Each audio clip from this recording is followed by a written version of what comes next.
mentira y pone Dios primero para los mandamientos. Amo una a otro, así a todos sus hijos, como amarte más yo también. Porque sin la ley nunca vamos a recuperar.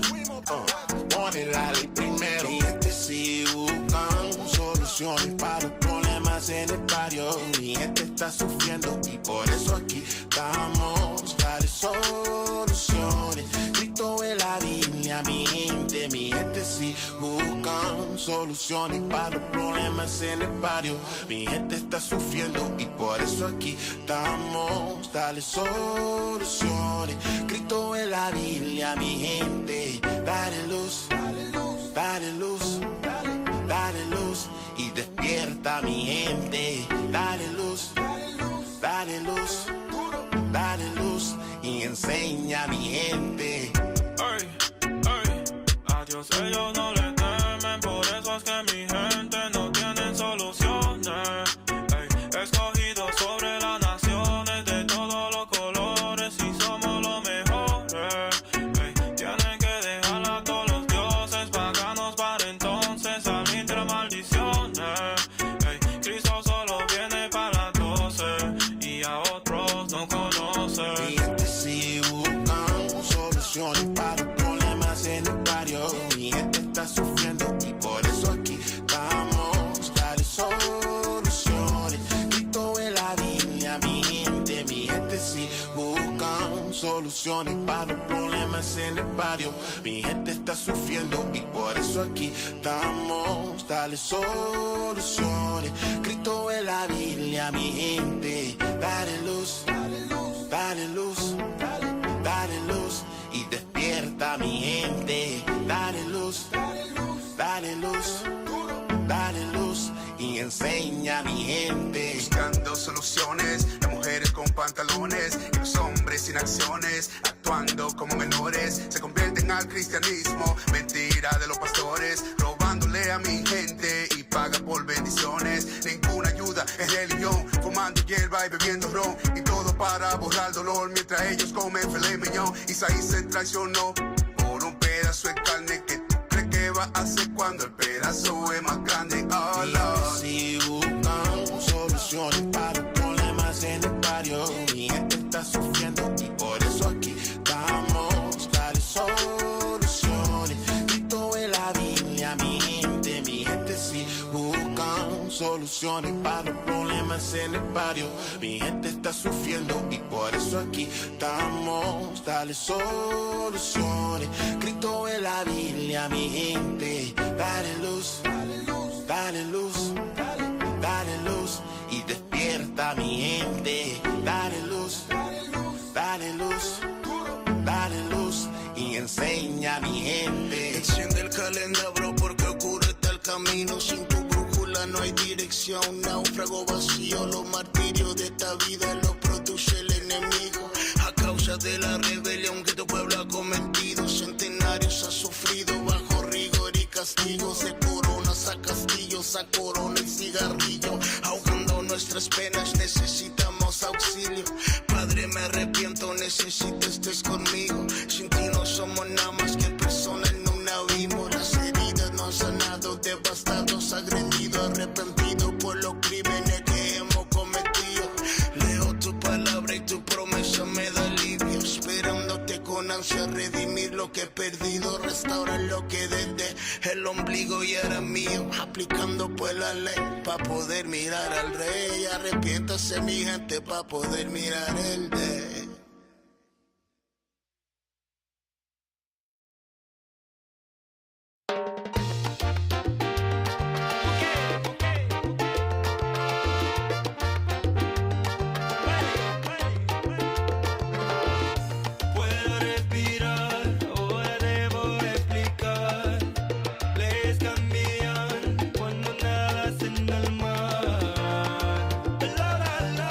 Estoy empapado, corazón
We live? You are now flying. Cold with a script like a movie shot in Maine. Whip move fast, it get higher than a plane. I be in a garment, leave a suit for a lane. Tell them move they feet fast, throw your hands like you praying. I say dripping in my garment, dripping in my garment.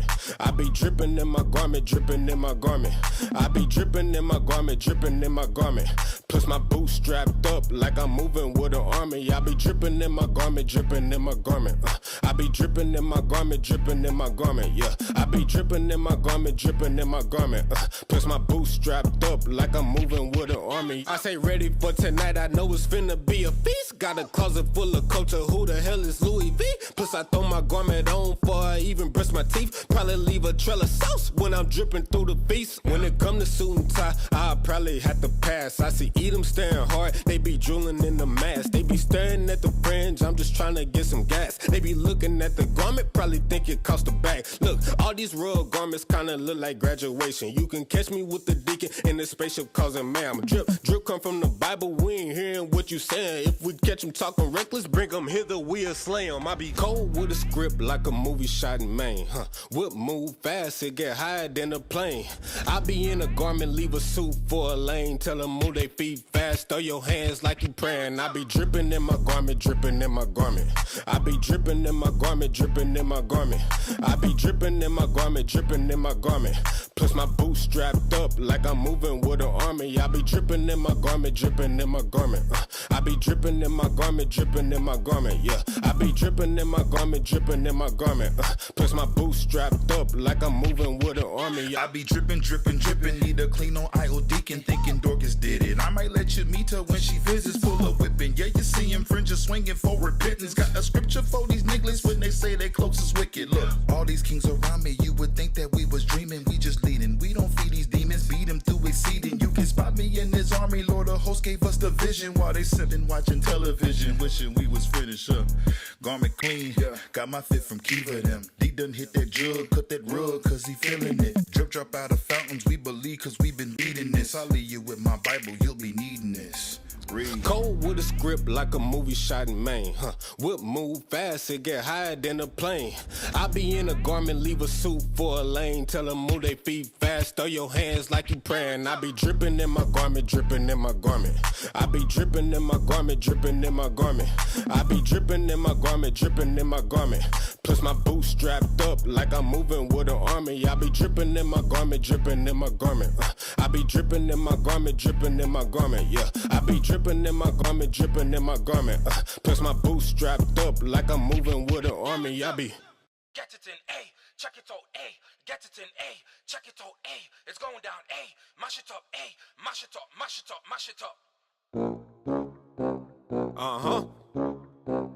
Yeah. You are now flying. Where my captain at? Southwest!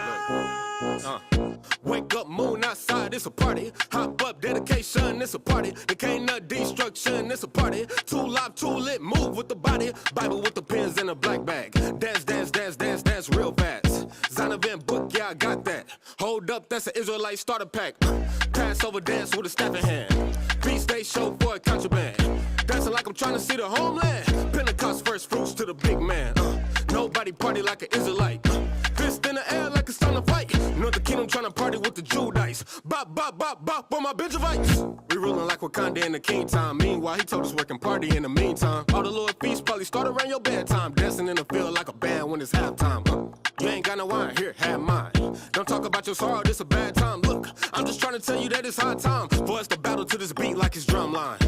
Wake up, moon outside, it's a party. Hop up, dedication, it's a party. There can't no destruction, it's a party. Too live, too lit, move with the body. Wake up, moon outside, it's a party. Hop up, dedication, it's a party. There can't no destruction, it's a party. Too live, too lit, move with the body. Dance floor time, just move up your body. Don't get loose and groove on the body. Bruise, wine, and Bacardi. If you're not turn up, then you are granddaddy. We living in the truth. We full up of the style and we dripping with the juice. And me where the most I choose, make me happy so me dance and sweat till me slipping in me boots. Yeah, party and in a party we have fun and a dancing where we are dance till we see the sun. Party where we are party and have fun and we not go left the party till it done. Get it in A, check it out A, get it in A, check it out A, it's going down A, mash it up A, mash it up, mash it up, mash it up. Get it in A, check it out A, get it it in, check it out, it's going down, mash it up, mash it up, mash it up, mash it up, mash it up. Wake up, moon outside, it's a party. Hop up, dedication, it's a party. There can't no destruction, it's a party. Too live, too lit, move with the body. Wake up, moon outside, it's a party. Hop up, dedication, it's a party. There can't no destruction, it's a party. Too live, too lit, move with the body.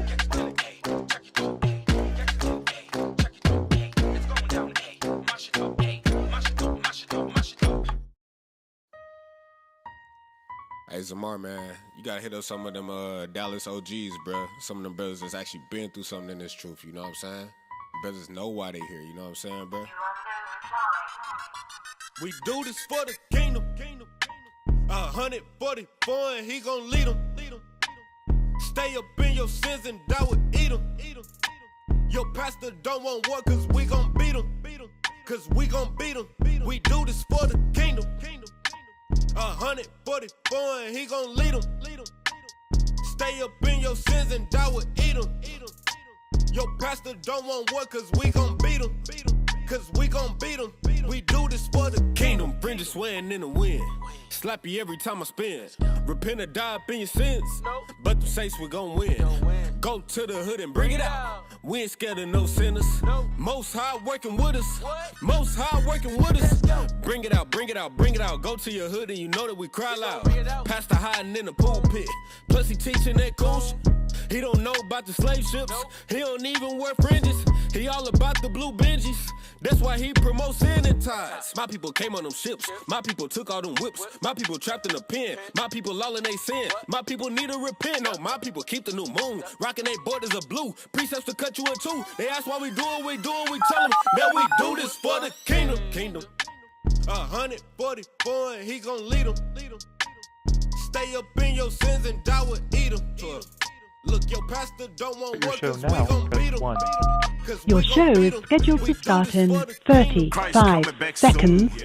This a mess to the coon. It's time to clean out your temple. The law is a spiritual broom. Awake and come out of your tomb. The death state of mind they got to consume. It's time to start living by keeping commandments. This is that path to the throne. Yeah, we the sons of the living God. We gon' rule with an iron rod. Ain't no love for the synagogue of Satan cause he a fraud. Esau ain't no God. Matter of fact, he a caveman. Your show will go live in 5 seconds. 4, 3, 2, 1.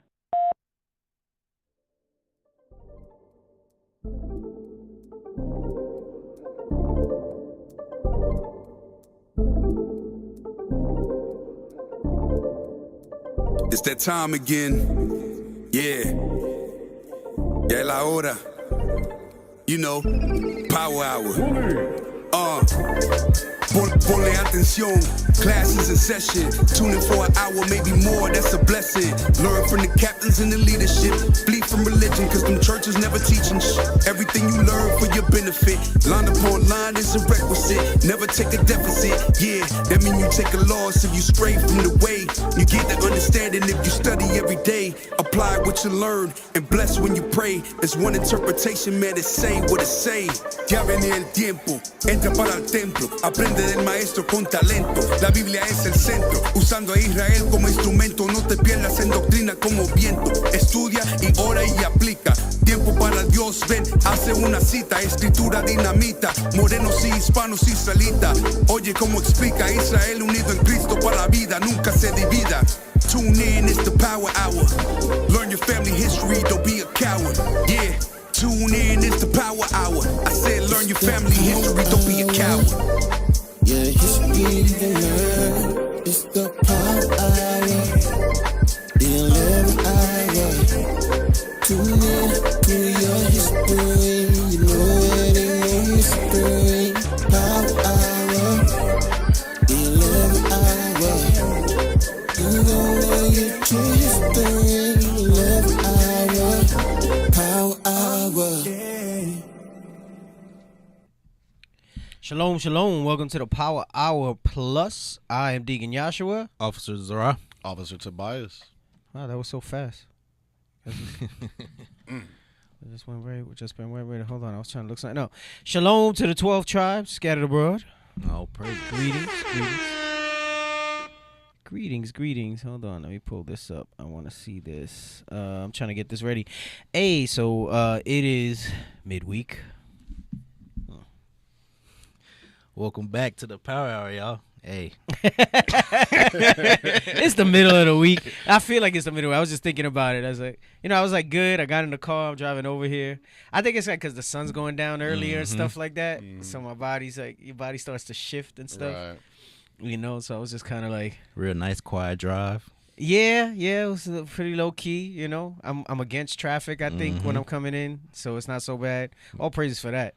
But yeah, I just realized we got like the hump day show, right? That's what they call it, hump day. Yeah, get over the hump. Hump to the hump. Get that boost to get the rest of the week going. Right. I know that happens sometimes. Like I'm on the way, or like I get here and I'm kind of tired. But then, like, you know, if the spirit's rolling right, I don't know. We got officers arrive. It depends if he talks or not. Shots. He got talk. I don't got Papito today. Officer Shy is not here. Oh, Come no. back. Jesus Christ. We love you, Christ. There we go. I see in the spirit. All praise. We don't got Papito today, all right? Papito has some technical difficulties, so he couldn't make it to the show tonight. I said, damn. I said, all right. Because he be getting all excited and whatnot. Right. You know, like the way he talk. Oh, man, let me. He want to bring it out and stuff. And then I look at this guy, and he's just there like. It's all right. We trying to build him up. We trying about to be a build meme now. We trying to build him up. And then Tobias, it depends. It depends if you bring it up. Hey, I'm gonna send you guys something that we can put up that I'll talk about in a moment. Hold on, let me put it in the chat. I wanted to put that up. Tenochtitlan. Yeah. So before we jump into the Tenochtitlan, all right. I want to bring this up because, all right. So, first off, let's pray for IUIC Puerto Rico. Looks like they got a hurricane that might be making landfall for them this weekend. I think Saturday afternoon is when they're projecting it. There was a opportunity. So going back to when we were talking about when we went to Puerto Rico, we had met with I always mess up his name. Let me pull it up. We had met with a gentleman over there, Ephraimite, named Professor Renal Rodriguez. Okay. And we, in that documentary for Puerto Rico, which I believe is on IUIC events, right? You can go back and look at that. I think they said it was published October 2017. I don't know. I had different people telling me. I know we were debating on the show. I wasn't here yet when we went. It was before I moved here. And I'm pretty sure that's pretty accurate. It was before I moved here. I think so, still. I don't know. You were right, sir. I look back at it. Yeah. And it was a second trip that you made, I believe it was. Right. That was a second trip. Because then the hurricane hit, and I didn't go back because things were jacked up there for so long. We didn't go back for a while. And then when we went back, I went back last year, I think in May. It was supposed to be April, but it wound up being May, and I went in May last year. But anyway, we had met with this professor, Professor Renal, and he had a collection. So, long story short, he had a collection of stones that, and at the time, Captain Isaac had looked up, now Deacon Isaac, and we were basically able to reach out and make arrangements to meet with him. We went to his university, and we were able to sit down with him. And I believe he's a professor of archaeology. And we did an interview with him about the stones. And, you know, we had our estimation of what the stones represented, understanding the scriptures, right? And the scriptures speak about, you know, what we've been kind of going over the past few weeks, too, with showing how we came to this side of the earth. So these particular stones, and why it's so heavy in Puerto Rico, is that till this day that we know of, because almost everything over here you found some semblance of pyramids or structures, right? Right. And not that that's critical to knowing who it is. At the end of the day, it's the curses that identify who we are. But so this was a significant find in Puerto Rico because this was an archaeological find of some magnitude. Now, when we interviewed him, he was trying to get validation in academia about these stones, and they're the stones of they're called las piedras de Padre Nazario. All right, so these are the Nazario collection. All right. And we did an interview with him, and so fast forward some years later, he reached out to. We've been trying to stay in touch with him. He reached out to us, and he invited us to sit down with him again, so we can get an update on what he's learned and what he's done with the stones. And then he also invited us to speak to his students tomorrow. I mentioned the hurricane because in Puerto Rico, right? Yes, okay. In Puerto Rico, because I was going to fly out there so that I can do the presentation to the class. Right. We may wind up doing it on Zoom. Hopefully the connection's good. So the hurricane, even though they said it's coming in Saturday, I wasn't trying to take a chance and get stuck out there. Yeah. Right. Because I wasn't going to stay the whole weekend. I was going to try to do a quick in and out, go meet with him, do the presentation, and come back. Right. Unfortunately, it didn't work out that way, so we're going to try to do things remotely, which we'll be doing tomorrow. We're looking to try to broadcast it on Israel Unido en Cristo Live. And then we'll also edit it up and have something going with that as well. And we're going to present some similar stuff. Like we're going to use the book here from the Atkinson's Casket and whatever. Anyway, long story short, he's gone through some things, and some people have said yes, it is Hebrew. Some people no. At the time when we met with him, there was definitely nothing definitive. And we believe he's gotten some pushback from some Amalek, which are the so-called Jewish scholars, in trying to validate the stones. Because it would mean too much for them to validate, just like they never really wanted to validate the Decalogue stones, and all the different archaeological finds that we bring up, because it'll tear down and deconstruct everything that they've said and that they claim for, the right? whole narrative. Mm-hmm. Right, the whole narrative. So what's interesting, and we'll read if you didn't see it, if you haven't seen that documentary from the Puerto Rico trip, the first one that we went to with Bishop Nathaniel and whatnot, the interview is in there. It's pretty good. We met with him on the college grounds. We're gonna read a little bit about this. I did not know that Wiki had a collection of it. Right, I just figured we were gonna talk about it, and just now I was typing in the stones of Padre Nazario, and this came up. And within the first paragraph, you're going to see, even on Wiki, that some people say there might be a connection to the 10 lost tribes. Mm-hmm. So I believe at the time that we met with El Profesor, he wasn't really 100% with it. Right. But I think he's starting to see and kind of lean towards it. So, he's pretty, as far as academia, pretty respected.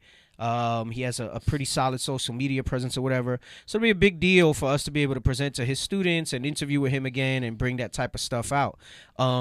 Hey, that's good right there. Yeah, so Lord's will, we'll see how that goes. And I think that's a great opportunity. We've always made it a point to be cordial, civil, stay in touch with him over the years, and bring this kind of information out. We also have Officer Eliab, formerly of IUSC Miami, that moved out to Puerto Rico to help them build. Officer Gideon's down there, been putting in work, stayed there for a long time. You got Soldier Raphael, who's been around a few years as well, and some of the other brothers there that are up and coming. So they're growing now slowly, but they're growing now. Ephraim's a tough nut. Mm-hmm. They're a tough nut to crack, especially because they're crazy. Yeah, I say they because I'm not crazy. I'm not a crazy Ephraim. Especially that last video I saw out of Puerto Rico, man. All that shooting. Ephraim's nuts. But that shootout. Ephraim's wild, man. Yeah. Ephraim's wild. But anyway, let's read this about the stones. So we're gonna go back. We're gonna show a video about Tenochtitlan. We were talking about that last week. Mm-hmm. We're gonna finish up some pages from American Holocaust, and we might not be done. I just haven't gone further into the book. I'm sure there's some good information in there. To kind of go into that a little bit. We'll probably go back to that book when we go more into how we went off and everything like that and the destruction. If we have time today, we'll go into the Aztecs. We'll talk about that a little bit. And if not, then Lord's will, life lasts. next week, which will be the last show because we'll have tabernacles. Right. I don't think we'll be able to broadcast in the wilderness. I gotta ask them though. I mean, everybody's gonna be in the wilderness anyway, so nobody might even watch. So, well, most of us will be in the wilderness. Ain't put it that way. The ones in the spirit. We got the internet Israelites. Word, I heard some people just trying to roll up early, just getting canceled. Oh yeah. Oh yeah, who was that? trying to arrive almost a week early. Like, damn, let me be there. Like, nah, I'm here. Post up. Just never leave. Just don't leave. Just never leave. Anyway, so here we have the Nazario collection. All right, so go ahead and read that for me. All right. Nazario collection. The Nazario collection, Spanish, Colección Nazario, also known as Aguabaña's Library, Spanish, Biblioteca de Aguabaña. Father Nazario's rocks. Did I butcher? That's Aguabañas. Aguabaña. Aguabaña's Library. Close. Biblioteca de Aguabaña. Aguabaña. Go ahead, Father Nazario's rocks. Hey, and look, when you put up Padre Nazario, there should be images of the piedras. If you can look those up, those were the stones that we found. Real quick before he keeps reading, I don't know if the wiki has pictures of the stones. I don't think they do. And we're not gonna read this whole thing. Okay, no, scroll up. Scroll up. No, you're scrolling down. Sorry. The 1, 2, 3, the fourth one over. On the top row? No, that's fifth. Yep. You could use those. That's a good one. Blow that up. So this is some of the stones here, all right? And he had more. He had smaller ones, like in little boxes. He had the bigger ones. We got to like hold them and check them out and stuff like that. Right? So these are the stones, the piedras del Padre Nazario, all right? That has different types of writing. And, here's the interesting thing. They'll call it Paleo or Ancient Hebrew. And this is the frustration, and this is in one of all things. Outside of biblical knowledge now, as waters are rising spiritually, right? Tents of Judah were risen, and more of the tribes are waking up. Even in understanding, we had to go to our slave masters. Right. So when you look at this and these things with the rock, like even the stuff that they say, like basically you got to wait for them to validate and say that it is or it isn't, right? That's the status quo. That's what we have to deal with nowadays. So it's a little frustrating when you say that because they'll say, oh, well, no, it's not, or they're, and who's really going to know? They're the authority, right? Because they've made themselves the authority. So whatever they want to say, is theirs, they'll say it. And just like Esau, such a Esau thing to do, right? They've just always taken whatever somebody else is and claim it for their own. So historically it teaches you that. So those are the rocks. So let's go back to it, right? And go ahead and read that. Father Nazario's rocks, Spanish, Piedras del Padre Nazario, and Phoenician rocks, Spanish, Piedras Phoenicias. Right. So remember, we went over recently on the show, and this is what's so significant about these rocks is that they've also been called the Phoenician rocks, right? But we know the Phoenicians were ancient Israelites, right? Come on. Are a cache of carved stones that originated at Guayanilla,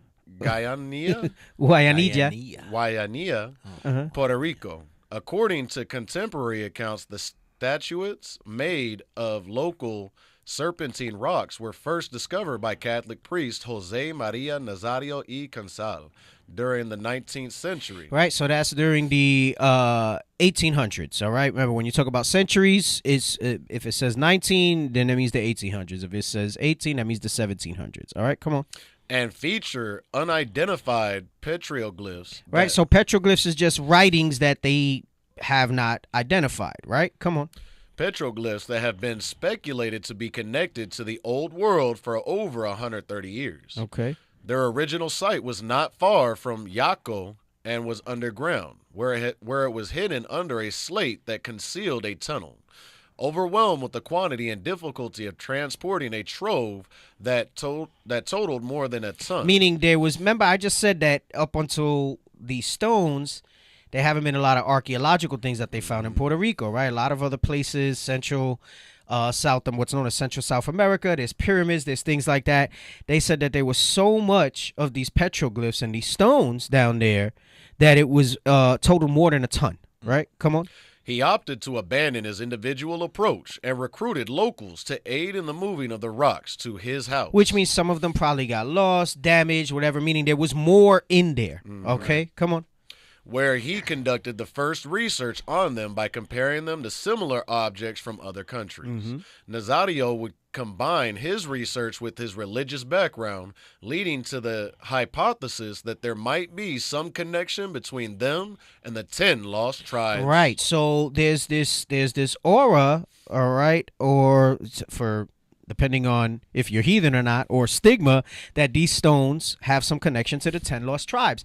Now, notice this was largely, they'll say religious because especially in these times, you say religion and academia, religion and science are not supposed to go together. Right.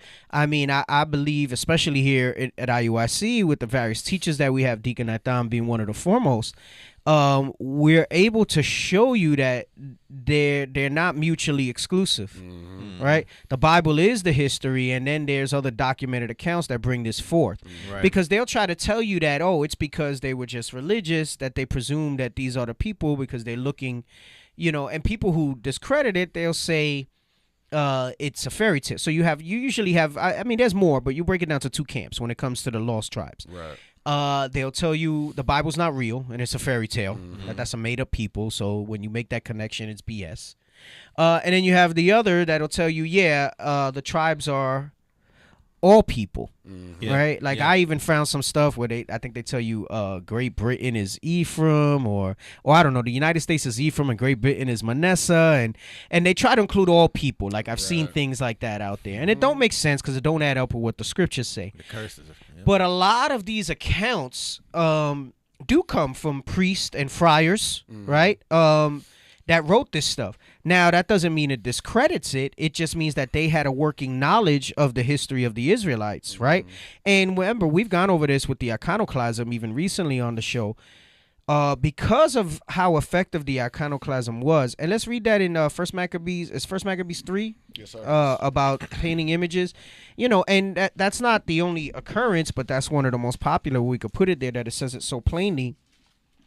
You have to understand that it was the practice of all these heathen nations that had us in various captivities to try to erase the Israelites' history. Right. Remember, when you read in Judith 5, they understood that if we were for our God, that their plans would be disrupted.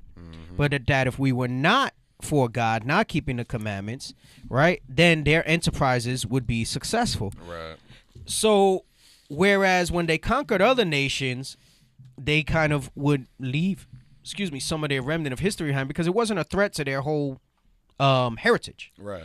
But we are, right? And we were historically. So their aim was always to eliminate as much of our archaeological things as possible because, again, academia will tell you, well, where's all this evidence of these things? And if Solomon was such a great empire and if all these places, well, they destroyed it. Right. Like you're going to read here. Go ahead. Come on. The book of First Maccabees, chapter 3 and verse 48. And laid open the book of the law, wherein the heathen had sought to paint the likeness of their images. Right. So it says the book of the law is dealing with the Bible. That's another word to talk about the Bible. Meaning what? First of all, we had images in the Bible, freaking dummies who say you're not supposed to have images, right?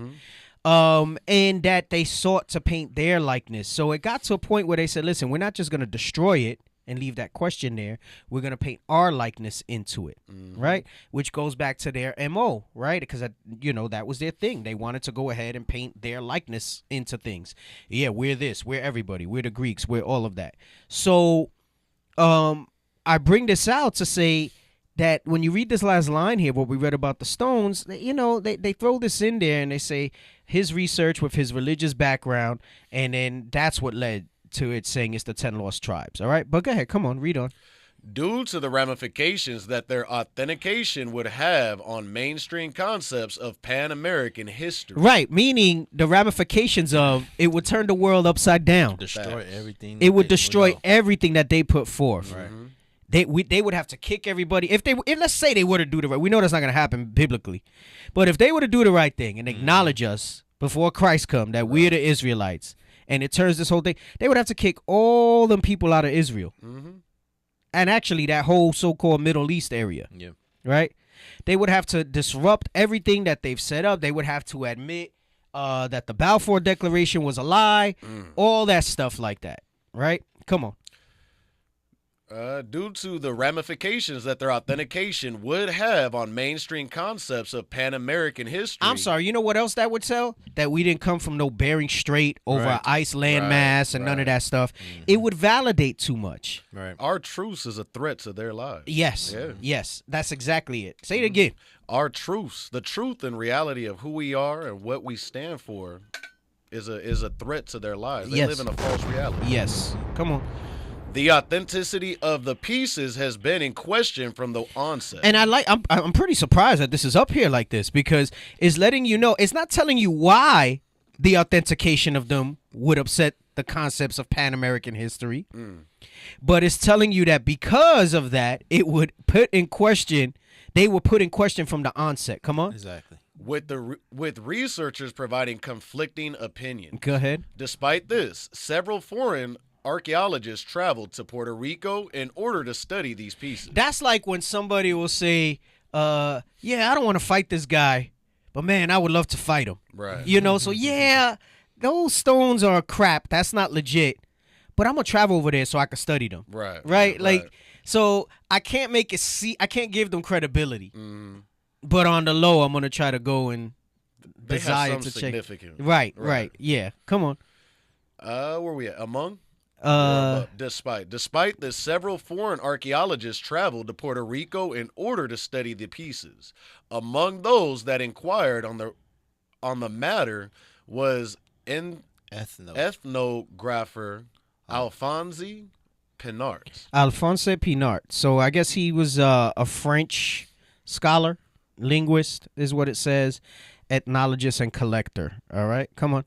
Who examined the pieces and concluded that they were undoubtedly authentic. But what does that mean? That's real vague. So he says that they were authentic, meaning that it wasn't something that was made in modern times, that it is something that was from, what's the connection? Ancient Arawaks, right? Before, meaning predating the conquistadors. Because our history on this side of the earth starts with the conquistadors, right?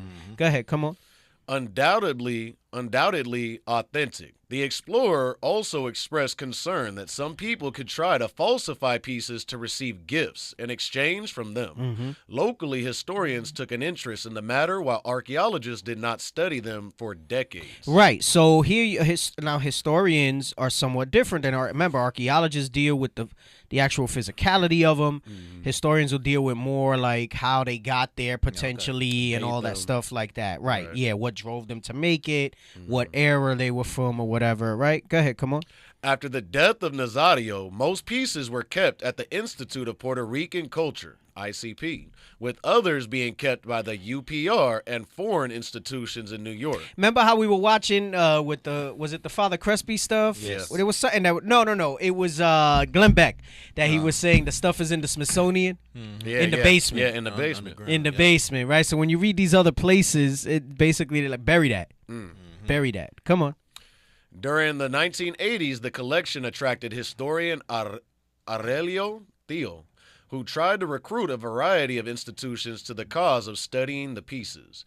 During the 2010s, the study of pieces was led by archaeologist Reniel Rodriguez Ramos of the University of Puerto Rico at Utuado, in collaboration with experts from Universidad del Turabo, the University of Miami and University of Haifa.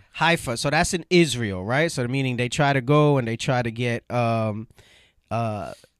notice how they tell you why vaguely because of Nazario's religious thing. That's the hypotheses, and then all of a sudden they just see. But I'll tell you what. The information and the thing is, if you weren't in this truth and you're not awake, you won't realize the subtleties of how they put this stuff in your face. You don't know what to look for. Right, you don't know what to look for. Why? Wait, what are you saying? Just the fact that they wanted to study in on this means that they know that Ish. Right. They know it. Right. So they try to get in on it so that they can put their thing in and say, no, it's not. Exactly. No, it's not. Because it'll change. What was the word they use? The ramifications would have on the mainstream concepts of Pan American history. It's the same thing they did with Nick Cannon. Before anything comes out, they have to try to discredit it before it gets any substantial influence. Right, But a university from Israel is letting you know right there where this could originate from. Right. The language on those stones. Right, right. So the fact that they were there is letting you know that they were already thinking that it was Hebrew. Right. Why the hell you got the University of Haifa in there, bro? Why? Because you're saying, hey, it might be that, right? Right. Go ahead, come on. Radiocarbon dating of suits impregnated in the glyphs supported an ancient origin. So they have their radiocarbon dating, and whatever. Right. You know, I loathe to give that any credibility, but they're going to give some dates now that would line up with what we've been saying, right? So go ahead, come on. With a date range of 900 BC to 900 AD. Which covers the time from 533 BC, approximately, when we would have left, all right, Israel, all right, that side of the world, right, under the Persian Median rule, right, and made our journey here, right, because he says anywhere from 900 BC up to 900 AD. Right. Remember the book, the Agassiz Casket said 1,000 years. We estimated it was 2,000 years from when we got here before Columbus came and the conquistadors destroyed everything, right? So, they're saying that, giving it that archaeological perspective. So the historians said, oh, this is legit. And then now, in these times, with whatever that's worth, they're saying, yeah, these things are ancient. This is not a hoax. Right. Right? Come on. Geological studies concluded that the petroglyphs were carved in Puerto Rico and that the serpentine rocks were local. So the origin of the rocks is from there, and that the carving was done there, meaning that the people that lived there had to have that knowledge, an understanding. Right. This is where it gets funky, and they don't want to admit that it's Hebrew writing. Right? Come on. Preliminary results using high-power microscopes found that the technique used was unlike any those of the local native groups, while another from a use-where laboratory concludes that stone tools were used. Right, so this goes back to, again, what we read in the Antiquities of America excerpt in Atkinson's Castate, where it says that this was an industrious, scientific people. Remember, he said there was many things that were found, and we're going to read that verse again just to kind of remind, before we go into Tenochtitlan or whatever, we'll read that excerpt again so that we can put that into your remembrance of what it's saying there. So what they're saying is that it doesn't remind them of any native groups, meaning in the modern time. Right. From what they know of modern native writing, right? But go ahead, come on. Preliminary epigraphic studies found some similarities between the petroglyphs and the Libico-Berber alphabet as recorded in the Canary Islands and the Tartessian language of the Iberian Peninsula. However, a 2019... Hey, so remember, with the Iberian Peninsula, Bishop recently brought stuff out dealing with that region, and it's letting you know that was dealing with us, right? Remember when it talks about during those ages and the Inquisition and all that stuff, he spoke about Iberia, all right? The Iberian Peninsula, what they say that region is, right? But again, it would all make sense based on what we've been bringing out, right? Because of the journeys that were taken here prior that nobody gives credit to, right? Go ahead. However, a 2019 study found fundamental technical differences between the language in the collection and those of the Middle East, while the arrangement of the glyphs hold no known parallel, leading to the possibility that they may have been created by a lost civilization. Bruh. Man, I wonder who lost. Oh, yeah, right. Yeah, the lost tribes, the lost civilization. Hey, bro, you got it. See, what does lost mean? What is essentially lost? Psalms 83. Yes, sir. I'm gonna say if anybody's lost, we're it. Yeah. What is essentially lost? It's another way to say hidden. 83 and you want Let me verse see 4? where I want us to get. Hold on. Let me see. Yeah, we don't need to. Verse 4. No. Start at 2. The book of Psalms, chapter 83 and verse 2.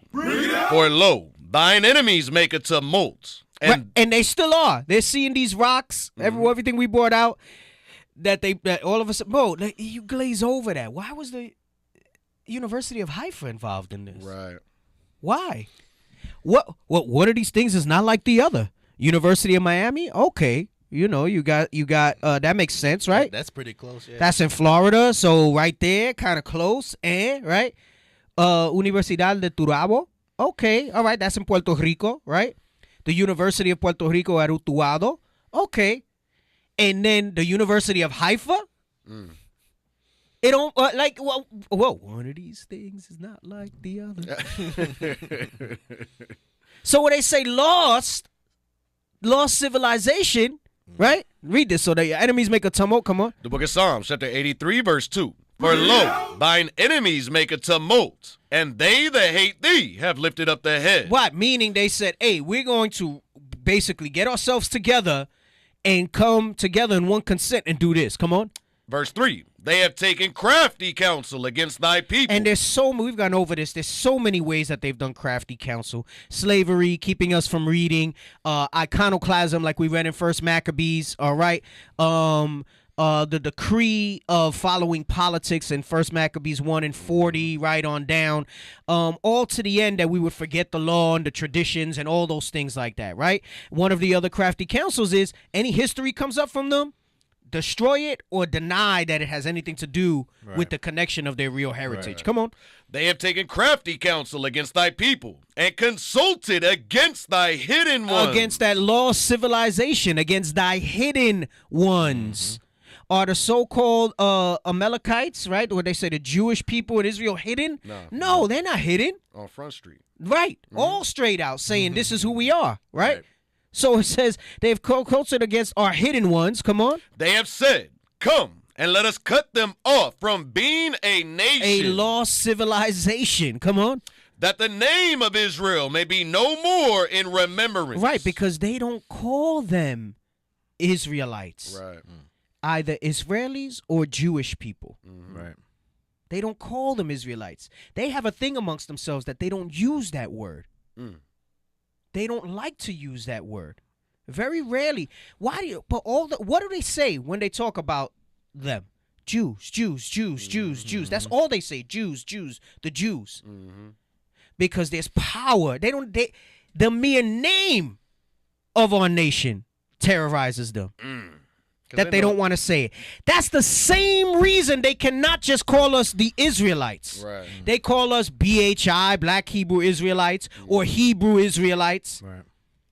Because the name by itself just sends shivers down their spines. When the angel gave that name, when God gave that name to Jacob, it had power. It's power. Right. It's power. Read that verse again, verse 4. Verse 4. They have said, come and let us cut them off from being a nation, that the name of Israel may be no more in remembrance. Their goal was to make sure that the name of Israel is no more in remembrance. So now, we're not going to read this whole wiki page. You can read it on your own, right? I just found it now, so, I can't vouch for all the information that's in there. But that little intro covers a lot. There was one thing I did see that I wanted to see. Hold on. There's a section there that talks about a Phoenician hypothesis. They got public exhibitions. Let me see. There was something else here that I thought I wanted to see, but maybe not. And it makes you think, too, like, how did the information about these rocks get to that University of Haifa? How did they know? Right? Because I'm pretty sure the people that examined it at first, they had some connections to those people at that university, right? Right. Potential hypotheses. Let me see what he says. So they go into the Liebko Berber. Right, that should let us know how much we need to be focusing on the power that's in our name, taking back our heritage. Right. They go out of their way to hide these things from us, to try to discredit us and take away the meaning of what it means to be Israel, to be an Israelite. We should not be ashamed. At all. Okay, let's jump all the way down to where it says potential hypotheses. Hypotheses. And start in the second paragraph where it says after the initial studies. Yes, all right. After the initial studies, a set of cave paintings was uncovered near Playa Los Tubos, which Rodriguez decided to capture and send to Renata. Springer Bunk, a philologist? I don't know what that is. Yeah, a philologist who has authored several books about the Libico-Berber characters at the Canary Islands, who responded in the affirmative about their nature but lost interest. So that's somebody who studies languages. Okay, go ahead. Kind of like a linguist. Yeah, but I guess they deal with like historical languages or whatever. So, okay, go ahead. Gotcha. Who responded in the affirmative about their nature but lost interest after being told that they were found at Puerto Rico. Wow, so you see that? Oh, wow, this is exciting. Right. Their origins. Oh, PR? Fall back. Bo, I'm telling you, that's that crafty council. Right. You think that because this thing happened thousands of years ago when they got together that those things still aren't maintained. Right. They're meticulous in maintaining their records, which is why they know it's so important to have destroyed ours. Right. And they have their edicts that they pass down. They have these things. Not to go too off track, that reminds me, I'm watching this show, Evil, on Paramount Plus. And it's like a Catholic priest and whatever, and deals with like supernatural stuff. But it's interesting. It has some interesting things to me. It's funny. They show the devil with horns and stuff like that. But no, so the whole thing that it made me just think of this, how they carry these edicts on, is so the whole show's revolving around these sigils that they found, and supposedly they're demonic sigils. But the demonic sigils really represent certain houses that carry on their legacy of keeping that demonic stuff alive, right? And again, not to go too far left, my point is that they pass this thing down by families. Right. So those same families of these elect that were there together, that did this in all one consent, they keep those records and they pass that thing down. And it's like, okay, one day this child, they pick the successor. Right. And they say, okay, all right, when he gets to a certain age, we're going to tell them his family history and this and that, and now let's take all this history out and reveal this to them. So they're all in cahoots is the point that I'm saying. That's wild. So the family itself, literally, it's their responsibility to try to keep things hidden. Yeah. And they'll make sure that they breed like with certain family, not like immediate family members, but like certain things and things like that. Right. Just that part of the show I'm thinking about. It's not for everybody. It's supernatural BS. Some elements are kind of cool because they leave it open to like ambiguity, but kind of like the House of Dragon. They got that kind of I like it. I like the show. I used to like the show Supernatural too. I knew it was all BS. You know, they talk about Leviathan with like these worm monsters, whatever. It's just kind of sci-fi-ish type of stuff. But this particular part stood out to me when I see that, and they're like, because they have like an edict, and there's this thing, and even in academia, that they're not going to touch certain things. Right. That's why you wonder, they'll have you believe it's because they say it's falsified. But we just read about how much validation so many of these things got. Right? So, go ahead. Come on. So read on. Ultimately, he combined these with the seafaring nature of Caribbean natives and studies like one in which archaeologist Richard Thomas Callahan of the University of Calgary studied how far the Canary Current could have dragged a drifting vessel to formulate a hypothesis that he wanted to falsify. So this is what we were bringing out when we spoke about the currents, right? And they're saying, they dragged that out to try to falsify that basically we want to believe so much that it's the Israelites that we falsify stuff. But guess what? Occam's razor. Usually the simplest answer is the one that makes the most sense. And what sounds more realistic? That a seafaring people with knowledge that had a navy historically were able to come together with reparations, with funds that were given, like you read in Ezra's in the Bible, and make a journey to a place that they knew, or we traveled across a frozen tundra where nothing lives, no life, freeze miles of it, nothing grows, and we were able to make it across that and then somehow disperse from them frigid places all the way over here, all on foot. But Columbus discovered America by accident, and that makes sense. Well, it don't make sense. It don't make sense. But anyway, go ahead. Come on.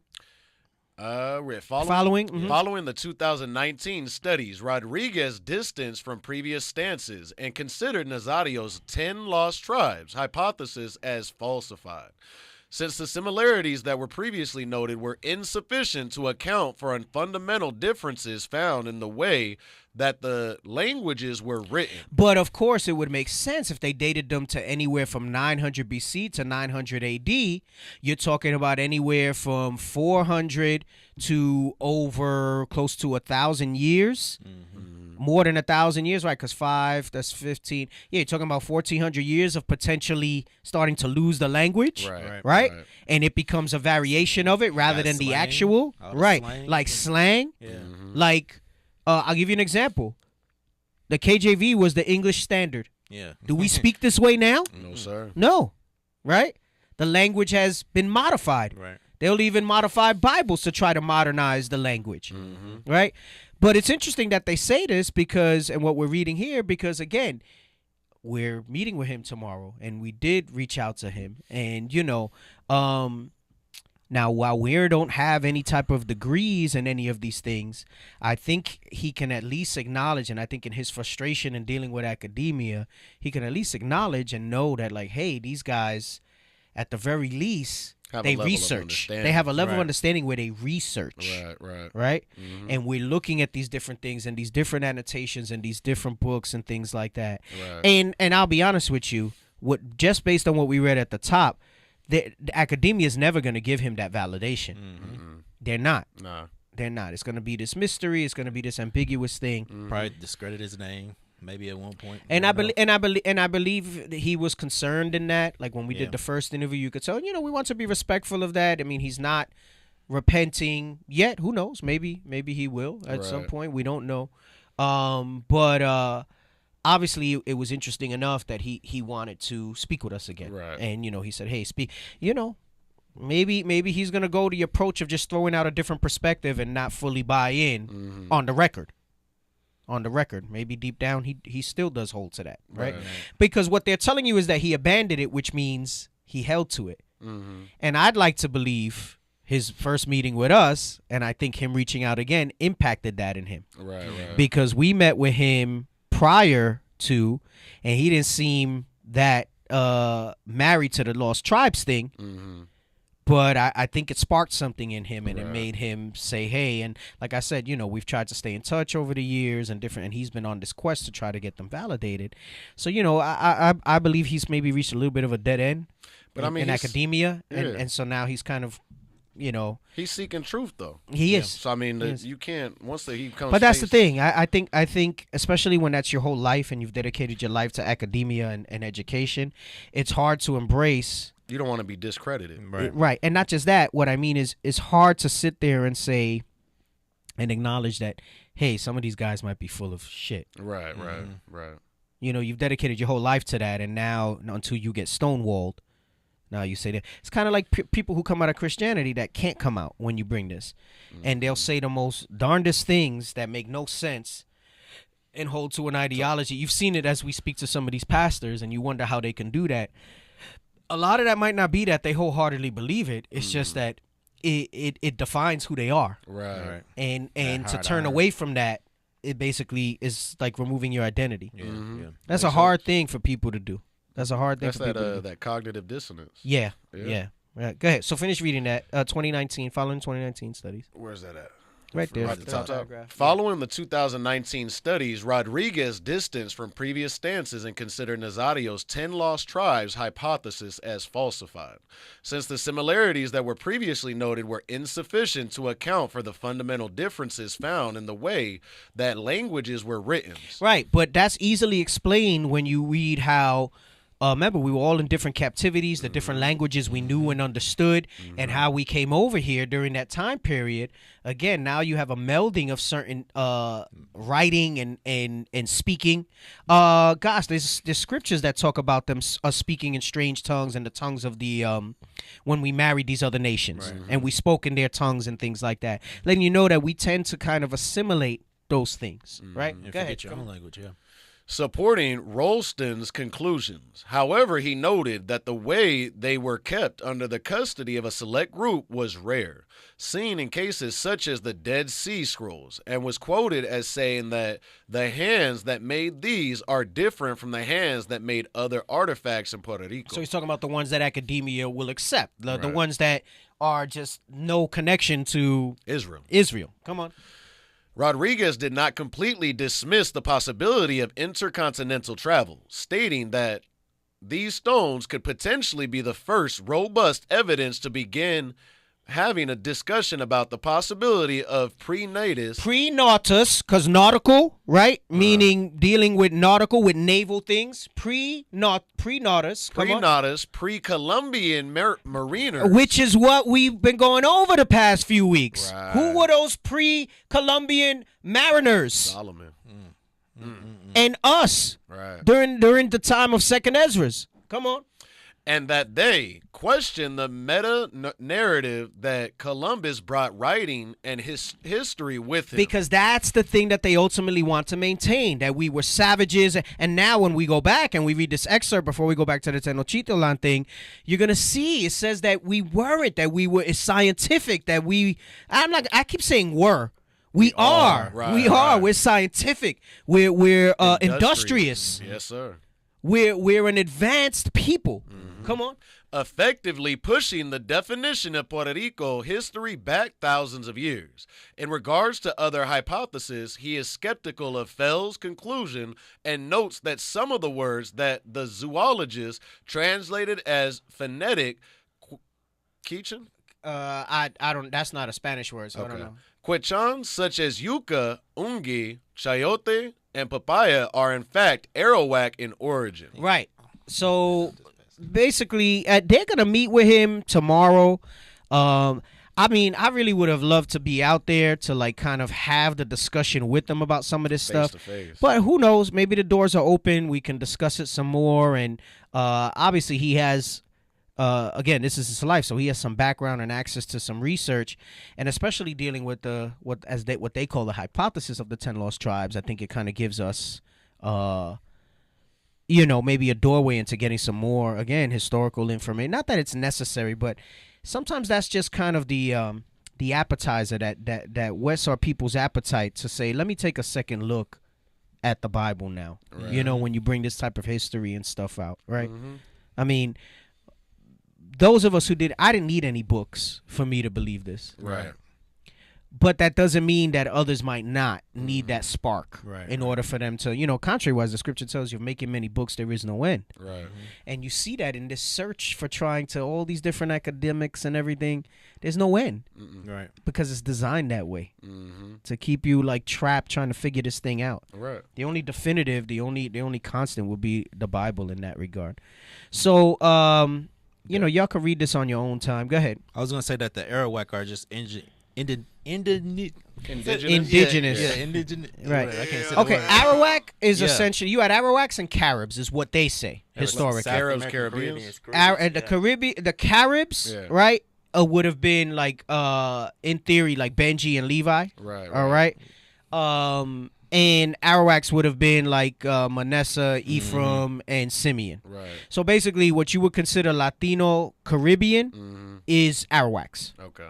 And Caribs would be, like, again, there's some nuance to that. I'm not going to say that definitively that Caribs were that. Because some people tell you that, remember, it wasn't just Northern Kingdom came over here. Just like some Northern Kingdom stayed, you had some of the other tribes that did come with us over here. Right. But the bulk was Northern Kingdom, and the bulk stayed behind, right. Judah, Benjamin, Levi. All right, but there were some remnants of Northern Kingdom that stayed, just like there were some remnants that came with the vast majority of Northern Kingdom over here. Right, right, all right. All right, so those are the stones. Let's go and let's get the page that bottom excerpt from Atkins's casket. All right, we want to read that again. From Atkinson's cat. Damn, we didn't even do the Olmec thing still. And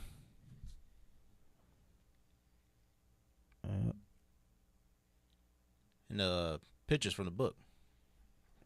Yeah, from the book. No, not that one. The other one. the Yeah, I'll excerpts. probably go back to the telegram. Tenochtitlan. We trying to get to Tenochtitlan. Yeah, that book.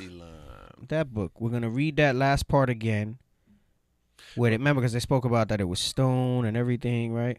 Just the images last time, if like just remembering like how they literally took they have no imagination. They go to our book and then they create everything that you have around you and then try they most certainly do, especially when you see like fantasy shows and stuff. Like I'm watching the Rings of Power now, and I'm just like, man, they just Tolkien right? just took all.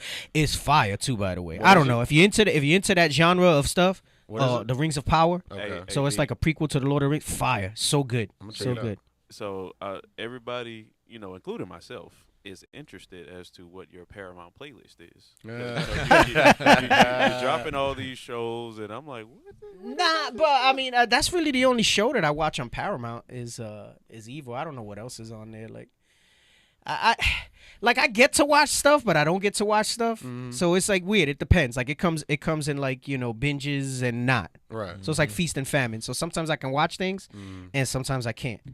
Sometimes it'll take me 3 nights sometimes to watch a movie, like because by the time I stop, I might a little while and then I fall out. So you're falling asleep. Yeah, I'm falling asleep. So I'm like, damn. But and I know I can't go straight through by the time I watch, like unless it's during the day. Like at night, I can't. Like I'm just done. Once I hit the sofa, it's a wrap. Hey man, like Officers Rough. Hey, yeah. Hey, we was watching the movie together, and then like the first 10 minutes, I look at him, and then he already knocked out. I'm like, dang. Hey, I don't look to put things on my playlist that I'm like, oh, that might be biblical. Right. Contrary wise, I just watch what kind of I just like, and it's pretty broad, the stuff that I like, and my mind is just so much in this that I see parallels all the time. Right. So it's not like I look for something and say, ooh, that might be biblical. Ooh, that might be biblical. It just pops out. Yeah. I'm not. Listen, when I first came in, when the leadership would like tell us stuff about movies, I would go to movies with them. I mean, we used to go to see certain movies that would come out periodically with Bishop Nathaniel up where he lived in New York. And we would be waiting for them to like tell us what they might have seen in the movie. And I know that you could fall into this trap.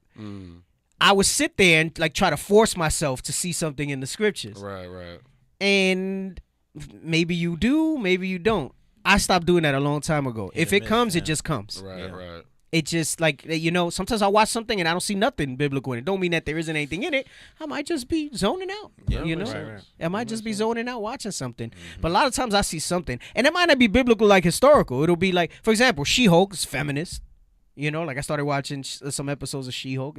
I'll probably finish it just because, I like comic book movies, But it's you could tell it's a whole feminist thing behind it and stuff like that. But you can't just let Hulk be Hulk. Yeah, But it's some things, So yeah, I don't particularly put things down to say, yo, it's deep. So yeah. So that's why I say that, because when people ask a question like that, it might be like they want to, maybe there's some stuff there that I can make. Right. I just kind of watch what I like, and if something comes out that makes me think biblically, I just think biblically, All praises. Yeah. It's not like I'm trying to remember, let me use this for a show or whatever. That's kind of like in my head. That's kind of like a gift, man. I clearly have to expand my horizon. I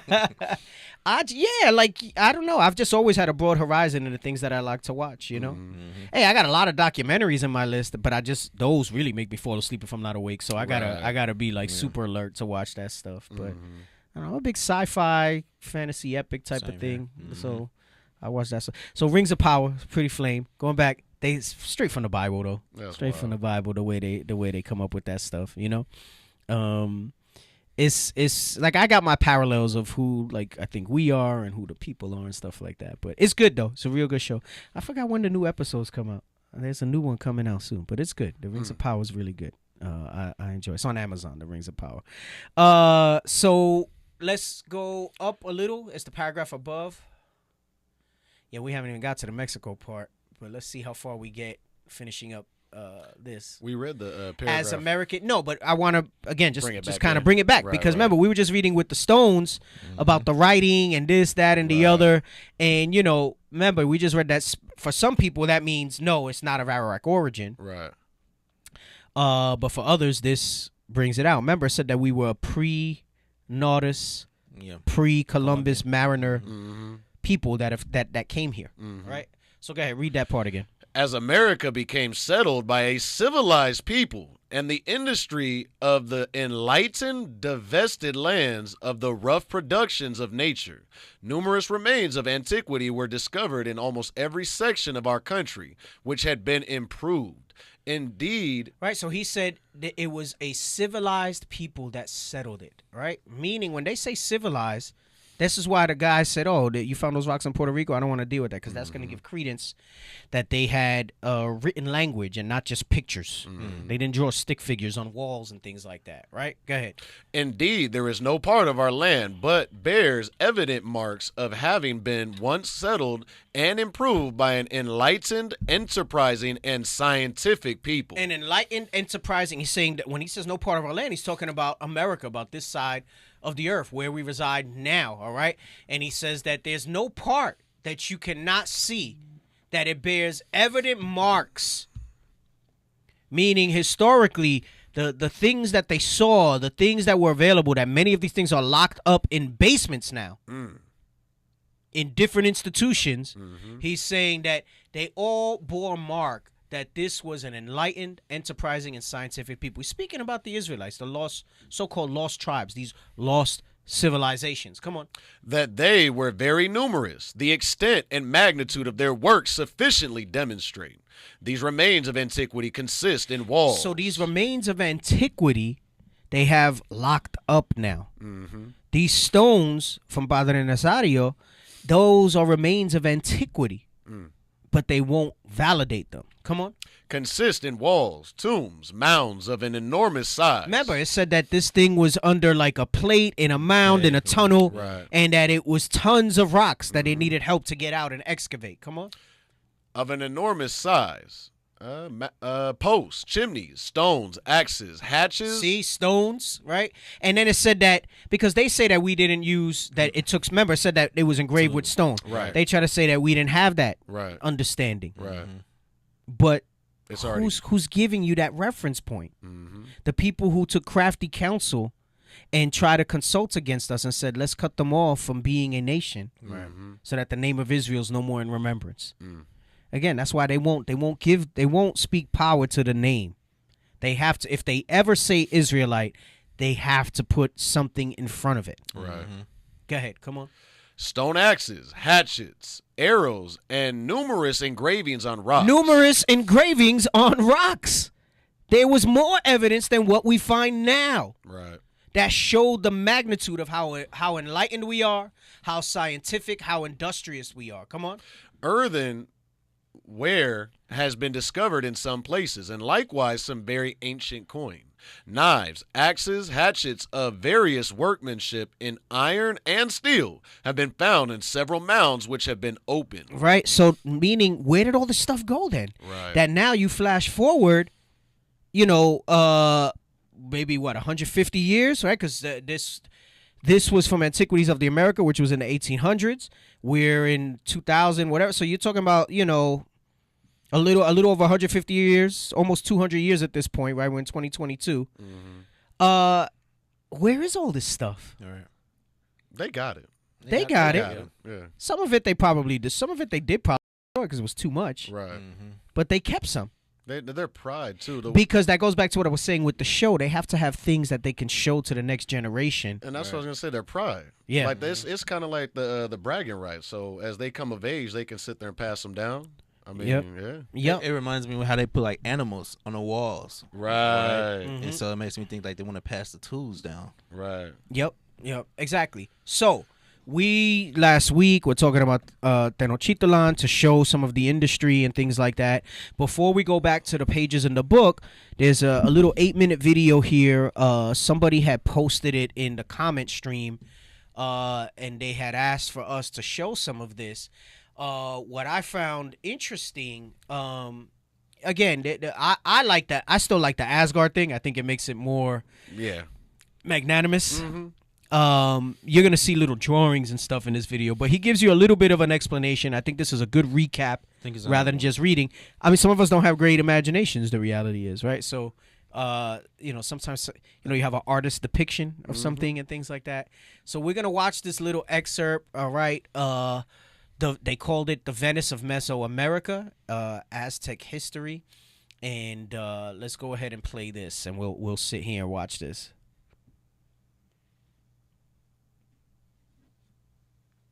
It's time we take a closer look at its crown jewel, the massive capital of Tenochtitlan. This marvel of Mesoamerican urban development is woefully underappreciated, and it will be my goal today to get you acquainted with its amazing story and layout. Tenochtitlan was founded in 1325 upon an unclaimed marshy island in Lake Texcoco. Stop for a second. But you see how even this has bones in it, all right? I'm just showing it because it gives a reference. He has some good information. Mm-hmm. Look at how they have us dressed. Right. We were not walking around like that. And then the other thing I was noticing, too. But when you look at the artifacts and you see the engravings of how we looked, none of them are like that. Right. Unless it's pictures of us when we were like in bondage. Mm-hmm. That's how we were when we were in bondage, because their perverted asses wanted us like that. Right. Because they admired our bodies, our physique, and I don't know if you've seen the series Spartacus. Mm-hmm. They were and that's I'm not saying all them slaves were, but vast majority of them slaves was us. Right. They talk about Carthaginians, Thracians. Deacon Aitan's gone over this at length on his show. The vast majority of those peoples and those slaves in captivity were us, right? And they were lewd and nasty, evil concupiscence with us, all types of stuff like that. Like basically, you weren't just a gladiator; you were their sex slave. Right. Mm-hmm. So it was when they put us in captivity is how they dressed us like that, because it was easy access to get to our parts and things like that. Right. That's the reality of it. Their lewdness wanted to see us dressed like that and walking around like that. We weren't like that. When you look at any type of engravings that you find and things like that, we're robed in apparel. Right? I don't know how they could show you something like this and we buy that, and then you go to the museum and they'll show us with robes and colorful garments and things like that. So it's like, which one is it? Right. So in the book you brought out, go ahead. It showed in that book that we brought out. It showed like how we were dressed in color. Right. Color, fine clothes. Right. Yeah, and that's the other thing. There's no colors either. Right. It said that we were dressed in a lot of colors. It said our array. Right. But then they'll put a depiction like this, and it's always like some white rags and some tethered shit that we have, part of my language, that we have around our waist and stuff like that. Like we walked around asses out. Like freaking prison. What the hell is this? And I was gonna say they said that they found an island. Didn't it say in the book that we built that island? Yes. So we didn't just find an island. We literally constructed this. The book said that there was like a muddy bank, and over a process of time, we kind of built it up. Funneled water, all of that. Yeah, we built it from scratch. They're trying to lessen what was reality of what we put into it. Right. So I just wanted to point that out because they'll show you that. And that's why I say there's some bones in some of this stuff. Some of them can't help themselves. They want to talk about it, but they can't talk about it in its full capacity. And some low-level people don't know, but some of those high-level people, there's some stuff in there.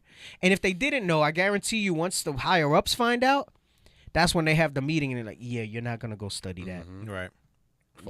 Fall back. Oh, why not? We'll cut your funding. Okay, no more questions. Right. Come on. According to legend, the very spot was marked by the god Huitzilopochtli, who had told the Mexica tribe to seek out an eagle perched on a prickly cactus.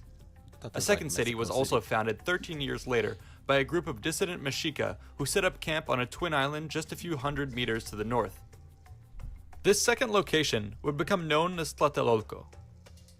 At first, both settlements were quite unremarkable, as there were meager building supplies in the area and people had to survive off the local flora and fauna of the lake. However, due to their position, they could exploit waterborne travel to grow as raiders and traders. Over the decades, the two population centers were able to expand thanks to extensive drainage and construction projects, such as the famed Chinampas. Due to their close proximity, though, the two groups were quite closely intertwined and often worked, traded, and fought together. During the uprising of 1426, both Tenochtitlan and Tlatelolco would lock arms to take on the city of Azcapotzalco, along with their other two allies in the Triple Alliance. During the following years of the Aztec Empire, both cities would get their share of tribute, plunder, and economic activity that would cause them to expand rapidly.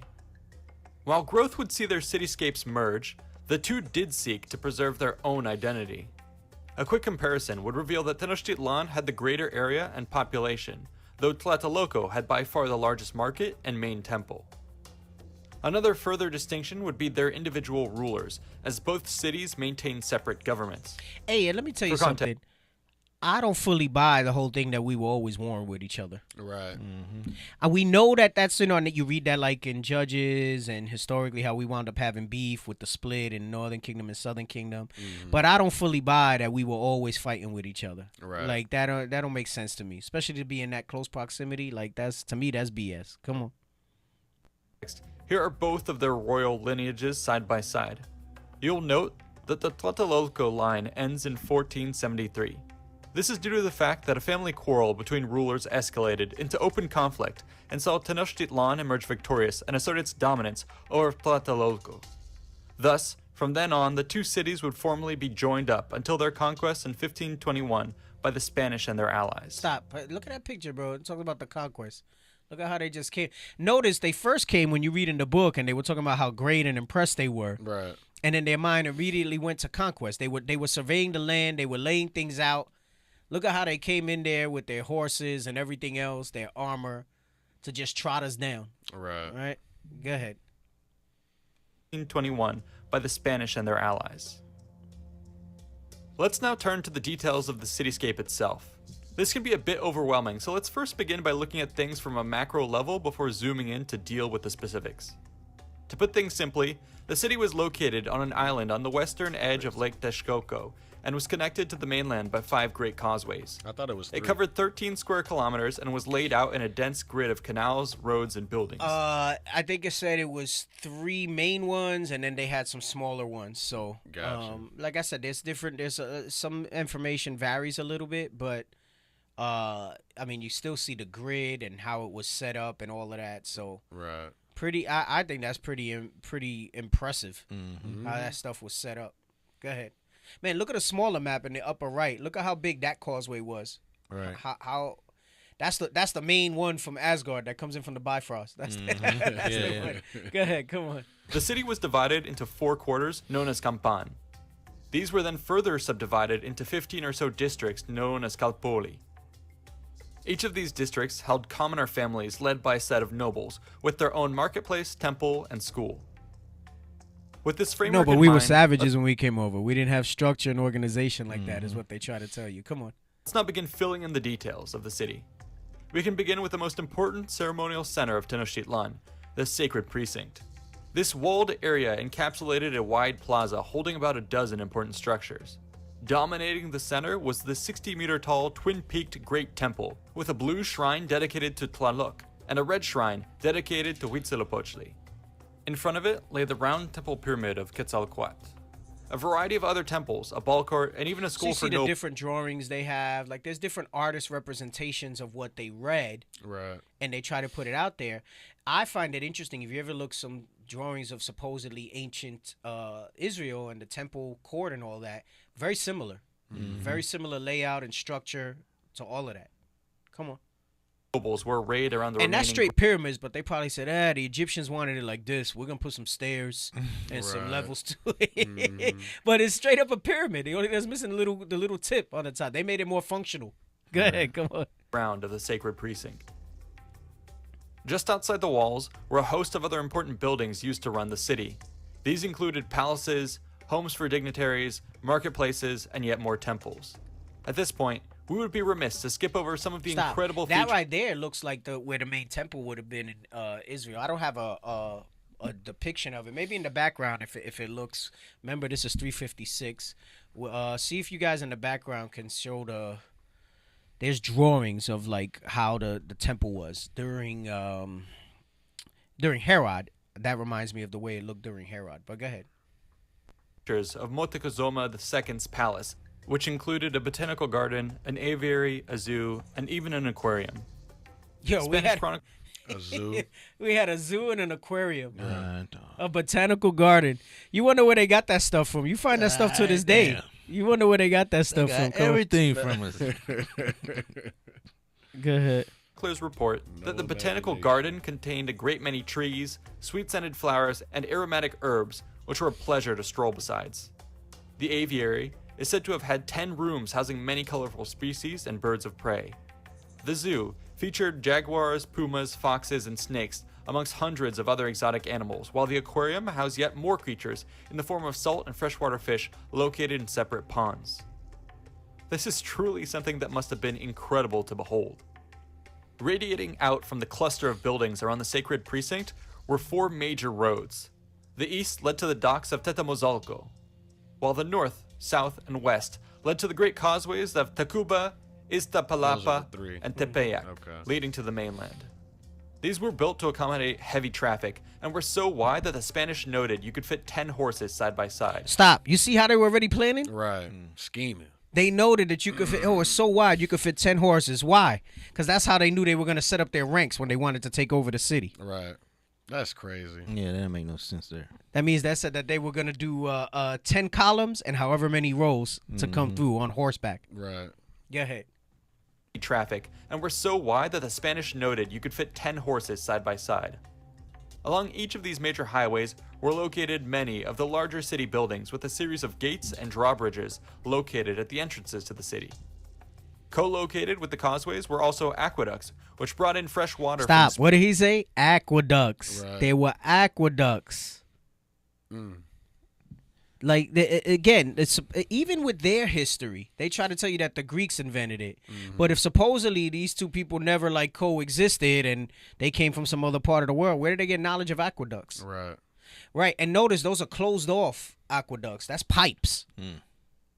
When they try to tell you when they claim the ones that the Romans made, it's like just open. Right. Like a tunnel. It's like they dug. Yeah. Yes, that's what they tell you. How it was set up. Oh, those are aqueducts. We had piping and everything. Built in this picture. Plumbing. No, it's all right. It's all right. Go ahead. Springs on the mainland. These were lined with terracotta bricks and came in paired ducts, such that repairs could take place on one or the other in order to minimize total downtime. Stop. Look at that. We thought about maintenance and everything and creating but it was 2 sets, so that if you needed maintenance on one or the other, right, or you needed to shut down certain parts of it, you could do it like that. And it didn't stop functionality. No. Man, that's come on, go ahead. Jackson, Mississippi, what's up? Right. We need some of that over there. Come on. I'll also note that water management was a huge focus for the Aztecs, and something they excelled at. As a prime example, the 17-kilometer-long dike of Nezahualcóyotl separated the fresher western Texcoco from the more brackish eastern Texcoco. We read about that in the book, how they put this up there so that it would separate the brackish water from the sweet from the salt water. Right? Go ahead, come on. While also contributing significantly to the dike system for regulating water level around the city. Another important landmark to point out is to the north, in Tlatelolco. As was stated before, it had once been its own city, and therefore still contained many of the same plazas, temples, and palaces as its southern neighbor. But what really stands out is the marketplace of Tlatelolco, which was the largest in the American continent. Cortez reports that it could hold as many as 60,000 people. These buyers and sellers would go about their business in an immense open-aired market with goods organized by areas and rows. We read about that there were certain that they were very particular about keeping certain things separate. Right. And we understand how it talks about, let's get that, what's the one that I went over about the diverse seed and all of that? Deuteronomy. Yeah, bring that out. Bring that out.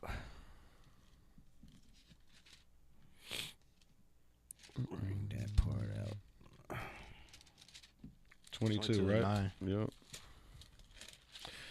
The book of Deuteronomy, chapter 22 and verse 9. Thou shalt not sow thy vineyard with diverse seeds, lest the fruit of thy seed which thou hast sown and the fruit of thy vineyard be defiled. Right. So there was reasons why certain things were told to be kept very particularly separate. When we read in the book, it said that they were very particular about keeping certain things separate. Remember, even you got the dietary law, so certain animals and things like that we probably didn't want together. Certain fabrics, certain seeds, certain vegetables, we probably just didn't even want them anywhere near each other. Right. All right. Did you read the part about the fabric? That's a different verse. Is that Leviticus 19? Yeah, 19. Yeah. Hey, that makes sense. When I was growing up, I didn't like my food to touch each other. So I understand now where it comes from. No, like with Northern Kingdom, there's two ways that you get your rice and beans. Most Northern Kingdom, you put your rice and the beans on the side. Right. I like my beans right on top. I like them right on top. You got to throw them on top. Because you get all the little sauce and the... It makes it, make it better. Some rice and beans together, boy. I don't know. When it comes separate like that, I look at the plate, I'm like... Looks bland. I'm like, throw this shit on top. Oh, man, go ahead. The book of Leviticus, chapter 19 and verse 19. Ye shall keep my statutes. Thou shalt not let thy cattle gender with a diverse kind. Right. So again, same thing, right? How do you control that, right? You don't want them to gender with a diverse kind. You ain't going to control them from screwing each other, so you got to keep them separate from each other. Come on. Thou shalt not sow thy field with mingled seed. Uh-huh. Neither shall a garment mingled of linen and woolen come upon thee. Meaning animal and plant-based fabric, right? Animal and plant-based fabric. So that would mean that the market probably had the section where you would get your skins, your coats, your wool, and they had a separate section where you would have your cotton and your linen or whatever else they made fiber from. All right? That's how it was set up. So go ahead, and you see the depiction of it there on the screen. All right? Come on. So put my beans on top of the rice. Yes, put my beans on top of the rice. Come on. Tomatoes, feathers, rare animal pelts, musical instruments, fine cloth, and even bottled fresh water, amongst other things. These were bartered for using cacao. You heard that? Bottled water. Wow. He said they have bottled. Run that back a little bit. We missed that. Wow. Go ahead. Cloth, and even bottled fresh water. Wait, go back a little more. A little more. Bro, they got no imagination. I'm like, bro, there's no imagination. Hey, that's that nothing new under the sun right there. Right. Good. Areas and rows. One might find corn, tomatoes, feathers, rare animal pelts, musical instruments, fine cloth, and even bottled fresh water, amongst other things. Bottled. You heard what he said? You think Esau invented bottled water? Man. He said we have bottled fresh water. Bruh. And supposedly they was just wearing rags. Right. Come on. Bartered for using cacao, cotton cloaks, and gold-filled feather quills. There would have been a ton You heard that? more... He said that they would... Remember, it said we also had currency in the book. This part doesn't tell that part. But he said we had gold-filled feathers. Remember, they try to tell you that we sold stuff for beads, like trinkets. Right. We knew the value of gold. We knew the value of precious things. Right. Right? Come on. Go ahead. Cotton cloaks, and gold-filled feather quills. There would have been a ton more to explore in the city, but for now we will have to fill up the remaining blanks with some high-level commentary. You can imagine that much of the rest of the cityscape was filled with canals, bridges, streets, squares, markets, temples, workshops, and residences. You'd find tons of homes traditionally built of adobe walls and thatched roofs. Colorful frescoes and other decorations filled one's vision with color, while countless people going about on foot and by boat breathed life into the sea. So how come when he first shows it, he shows them with loincloths on a freaking raft, but here they have full garments on, looking like Israelites of the freaking time? Right. Come on, man. I was just finna say that. Yeah, you see how they get you, bro? Come on, bro. You see how they try to bring that stuff out? And then nobody will realize. They start you off, bro, that's all subtle setup stuff. Look at this great city. Look at the savages that built it. Right. But then they show you another depiction here, and look at them. They got clothes. And listen, some of them had, like, golden fibers and things woven into the clothes and all that stuff. Hey, D, look at the brother in the orange garment. Look to his right. It looked like the brother right there got fringes on. Yup. Look at that. Yeah, look at the brother next to him, too. Look like he got some fringes down there along his thing. Man, oh, man. I tell you, they try to get you, boy. Go ahead. Hey, all right. And Apocalypto's a great movie, but they showed him half naked and all of that stuff like that. But come on, go ahead.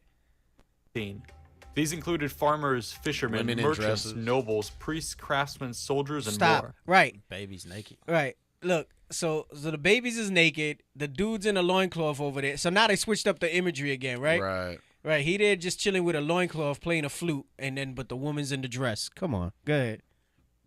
For context and the sheer level of activity, the population... Stop. Hey, look at how dark they tinted them, too. Right? Yeah. You see how they change it up? So, again, it's all conflicting information to keep you on your toes and all of that, so you don't really see the reality of what's there. Come on. Peak is estimated to have been in excess of 200,000 individuals, with the surrounding small towns pushing the total closer to 300,000. This is astounding, and must have been particularly impressive to the Spaniards, as the sheer scale of Tenochtitlan rivaled many of the largest contemporary European cities such as Paris. At this point, I also want to clear up a misconception about the Mesoamericans. Often they are imagined as being largely made up of unsophisticated tribes scattered across the jungles. In reality, theirs was a civilization of centralized city-states with impressive levels of development. Stop. So at least he says that, right? And that's a clip from Apocalypto that he showed that picture. And, like, you know, so he's kind of hip to it, but he did show the first image with us in loincloth. But he put that image because it says it makes you think that we were just tribing, warring factions. He says we were city-states with all this technology. Come on. After all, Tenochtitlan was just one shining jewel among many. It's hard to wrap my head around what a sight this all must have been to behold.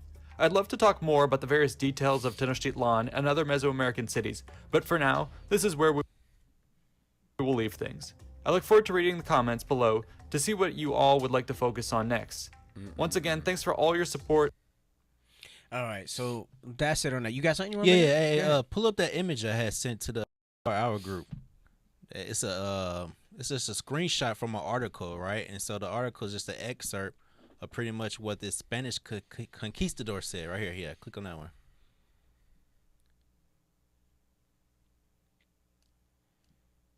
Bro, it takes a god to create these things. They don't even have it in their spirit to do it, man. Bottled water? Come on, man. That's wild.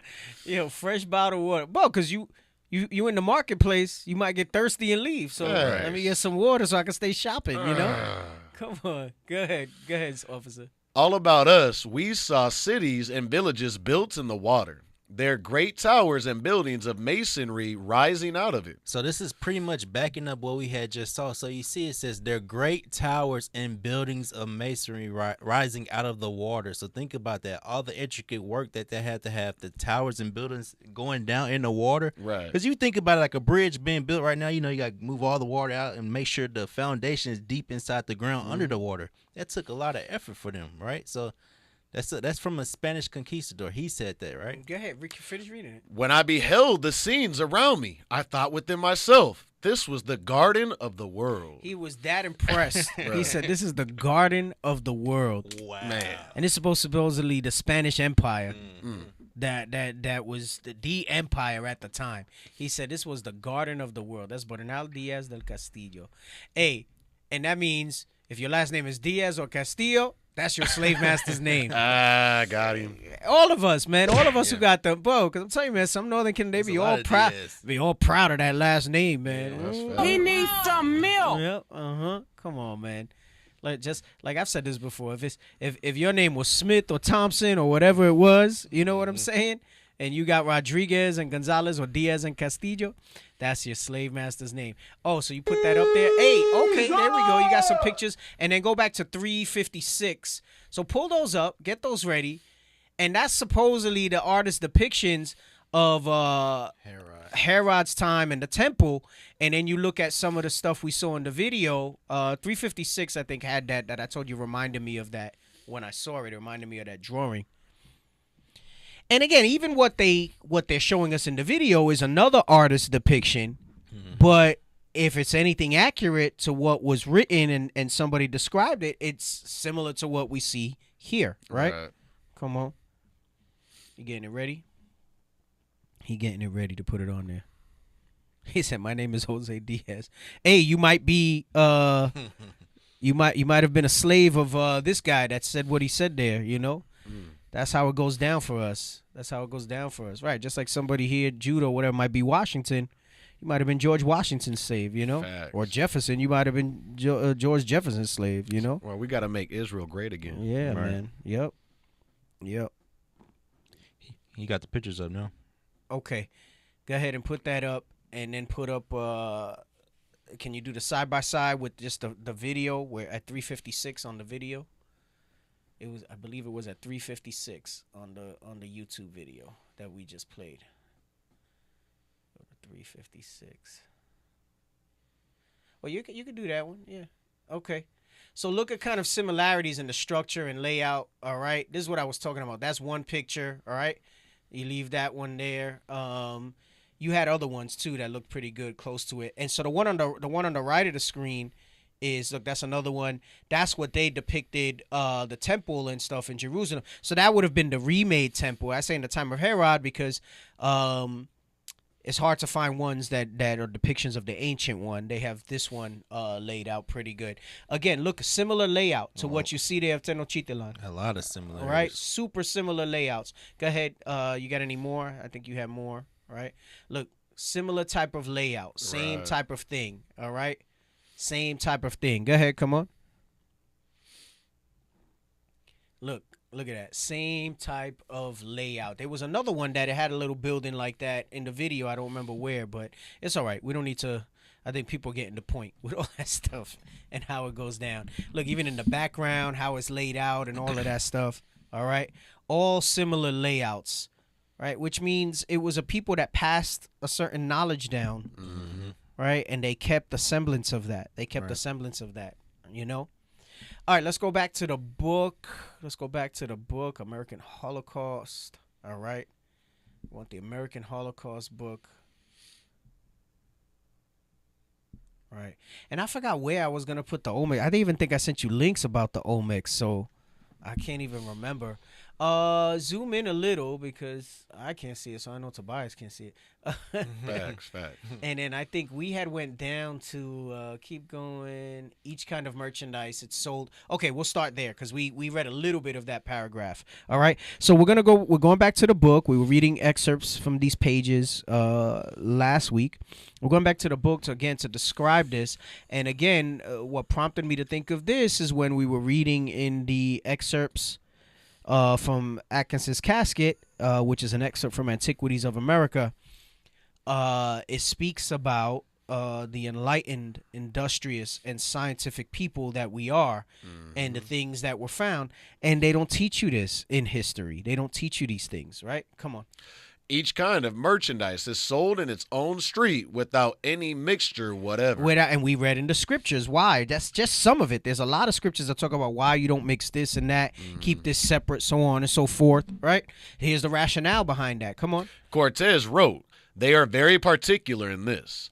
Even entertainers had a residential district of their own," says Bernal Diaz. That's the same guy. That's the same conquistador that we just read, Bernal Diaz, that you read the excerpt from. Come on. "A place where they lived a great many people who had no other occupation than to be dancers, and others who used stilts on their feet, and others who flew when they danced up in the air." So that means they were gymnasts. That means they were like gymnasts, right? So, or like you see like capoeira and stuff like that. They was like just boom, like, and bro, it says they flew. That means they had so much ups. They was just boom, like flying through. You know, you see them gymnasts do them tumbles and whatever, how high they can get, right? And you know our people do that stuff the best. So come on, go ahead. "There were streets where herbalists plied their trade, areas of apothecary shops, and shops like barbers, where they have their hair washed and shaved." Barber shops? Oh, my bad. They say that's literally what it is, right? Yeah. And shops like barbers. It says that we met. So that's why you know the barbershop thing. That's like uniquely us, right? The way we roll with the barbershop. Israel. Wow. Hey, so it says herbalist. They had GNC. And it said they had areas for apothecary. They had pharmacies, apothecaries dealing with pharmacies. All right. So they had the herbalists and everything, and we had those things set up. Come on. Have their hair washed. They'll have you think that you had to go into the wilderness and see the shaman, and stuff like that, right? Come on, go ahead. Hair washed and shaved. And look at that. So we had a barbershop where you get a wash and all that, right? You get your shape up. Come on. And shops where they sell food and drink. Meaning they had like restaurants and little fast food things and stuff like that. Like they just sold that, you know, that stuff has been there. Like this is stuff that we had as a people, and they try to tell you that we were tribal savages kind of barely getting by. You see that in the Northern Kingdom countries anyway, like in Central and South America. Where they have the food on the side of the road. It's deeply ingrained in us. It's deeply ingrained in us. Come on. Wrote Cortez, as well as greengrocer streets where one could buy every sort of vegetable, especially onions, leeks, The leeks. Onions and leeks. Them leeks. In Egypt. Come on. Leeks, garlic, common cress, and watercress, barras, sorrel, teasels, and artichokes. I like some artichokes, man. Look at that. So it says they had growth. So that was that street was the grocery store. Right. So you would go and get your produce. That was the produce street that we had. The Come original on. Sprouts. Right, the original Sprouts. Whole Foods. Right. Come on. And there are many sorts of fruit, among which are cherries and plums like those in Spain. Right, so that he's saying I recognize some of the things that we also have in Spain, right? Come on. There were stores and streets that specialized in game and birds of every species found in this land. Chickens, partridges, and quails, wild ducks, flycatchers, widgeons, turtle doves, pigeons, cane birds, parrots, eagles and eagle owls, falcons, sparrow hawks, and kestrels, as well as rabbits and hares and stags and small gelded dogs, which they breed for eating. I don't know about eating any dogs. Right. I know we went off eating other stuff, all right? But, you know, I'm going to say nah. But we were in all types of stuff, so maybe. He said with small gelded dogs, which they breed for eating. Come on.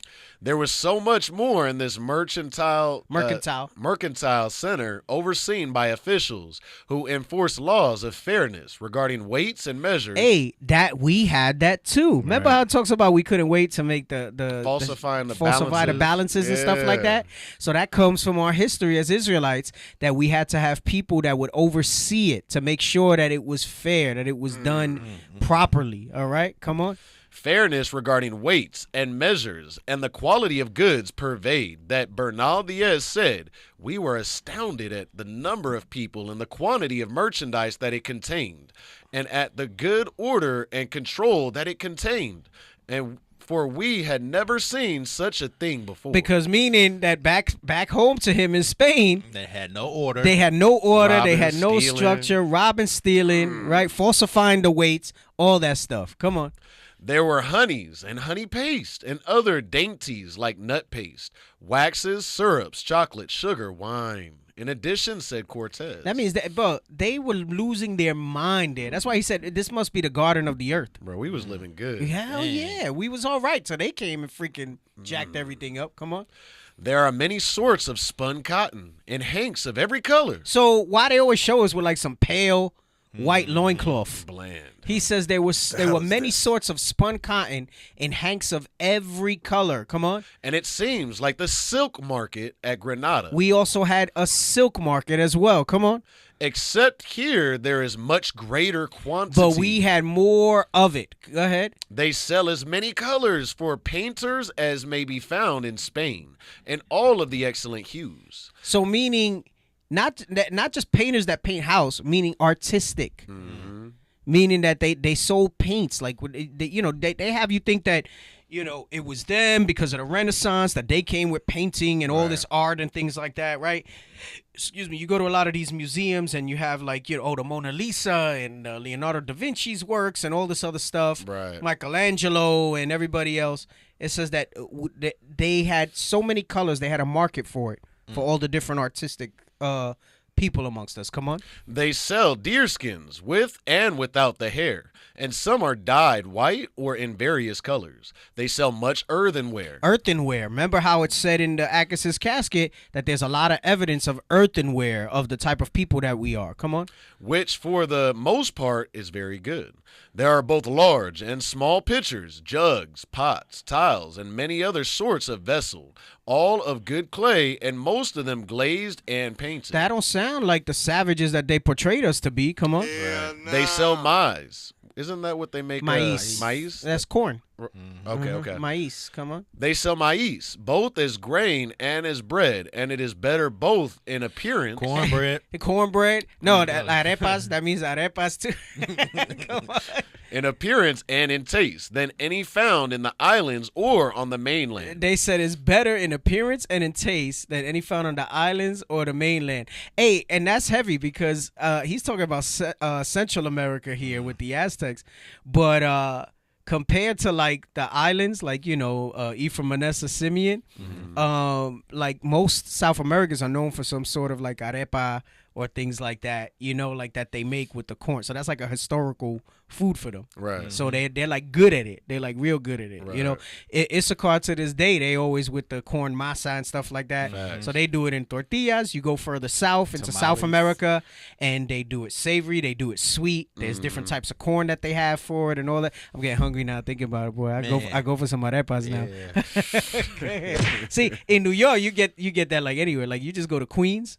And you'll get any type of arepa from like South America or whatever over there, So like Queens, you get South American food, you get your Issachar food, you get whatever. Anyway. But go ahead. So they sell maize, both as green. Go ahead. They sell chicken and fish pies. Pupusas, that's the other one. Yeah, pupusas too. Pupusas be banging.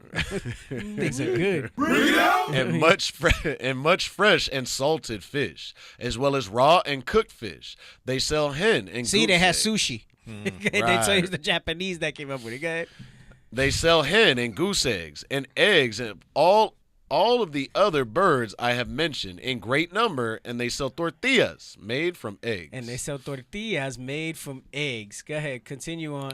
At last, Cortez surrendered the task of trying to describe it all. He said it's too much. He said I can't even continue writing about all this. Come on. Besides those things which I have already mentioned, they sell in the market. Everything else is to be found in this land. But they are so many and so varied that because of their great number and because I cannot remember many of them, nor do I know what they are called, I shall not mention them. Added Bernal Diaz, but why do I waste so many words in recounting what they sell in great market? Right, because his eyes were full of lust and greed for wealth, covetousness. That's why. Come on. For I shall never finish if I tell it in detail. Some of the soldiers among us who had been in many parts of the world, in Constantinople, and all over Italy, and in Rome, said that so large a marketplace, and so full of people, and so well regulated and arranged, they had never beheld before. Right, and these are people who are supposedly, right, taught these are the most sophisticated. They were the enlightened of the world. This is what they say about Europe. Well-traveled. Right. Constantinople was supposed to be like a huge, glorious city. Right. And said that these guys, nothing compared to what they saw when they got here. What's up, Soldier? Hey, and I was going to say, that reminds me of how we're trying to get back to that with like the Black Wall Street. Yep. Trying to get that stuff up. Yeah. I know, but some people ain't in the right spirit with that, though. So. And I was going to that's not the greatest example, but the spirit is there today. Right. You know what I'm saying. Everybody wants to sell T-shirts. Yeah. Remember, they said this was a diversified, varied market. Everybody wants to sell T-shirts and hoodies. Right. If we could get in the right spirit, you see that if we in the right spirit, we can do great things. So Black Wall Street, get it together. Right. And this? And this? And this was only the market. Bro, just the last 2 pages we read was just the market. Go ahead, come on. The rest of Tenochtitlan overflowed with gorgeous gardens, arboretums, and aviaries. Artwork was everywhere. Artwork so dazzling in conception and execution that when the German master Albrecht Dürer Nein. What the hell is this? Sprechen Sie Deutsch? Saw some pieces that Cortez brought back to Europe, he exclaimed that he had never seen in all my days what so rejoiced my heart as these things. So I guess, I don't know who the hell Albrecht Dürer is, but I guess he was some famous artist. Well-renowned. And he said the stuff he saw us, bro, that's not a savage, uncivilized people. But they had to create the narrative that we were uncivilized to justify their atrocities. We're bringing civilization to them. We're civilizing them. Go ahead. Where you at? Indeed, I cannot say enough about the things that were brought before me. Come on. If architectural splendor and floral redolence were among the sights and smells that most commonly greeted a stroller in the city. Meaning it didn't stink. Right. It smelled nice. It felt fragrant. It smelled good when you were there. That's Come on. Right. The most ever-present sounds, apart from the murmur and hum of voices, from the mercantile district, which Bernal Diaz said could be heard from more than a league off. So, you know, like when you hear the buzz of just people talking and commerce and things going on. Go ahead, come on. Where the songs of the many multicolored birds, parrots, hummingbirds, falcons, jays, herons, owls, condors, and dozens of other exotic species who lived in public aviaries that the government maintained. Wow.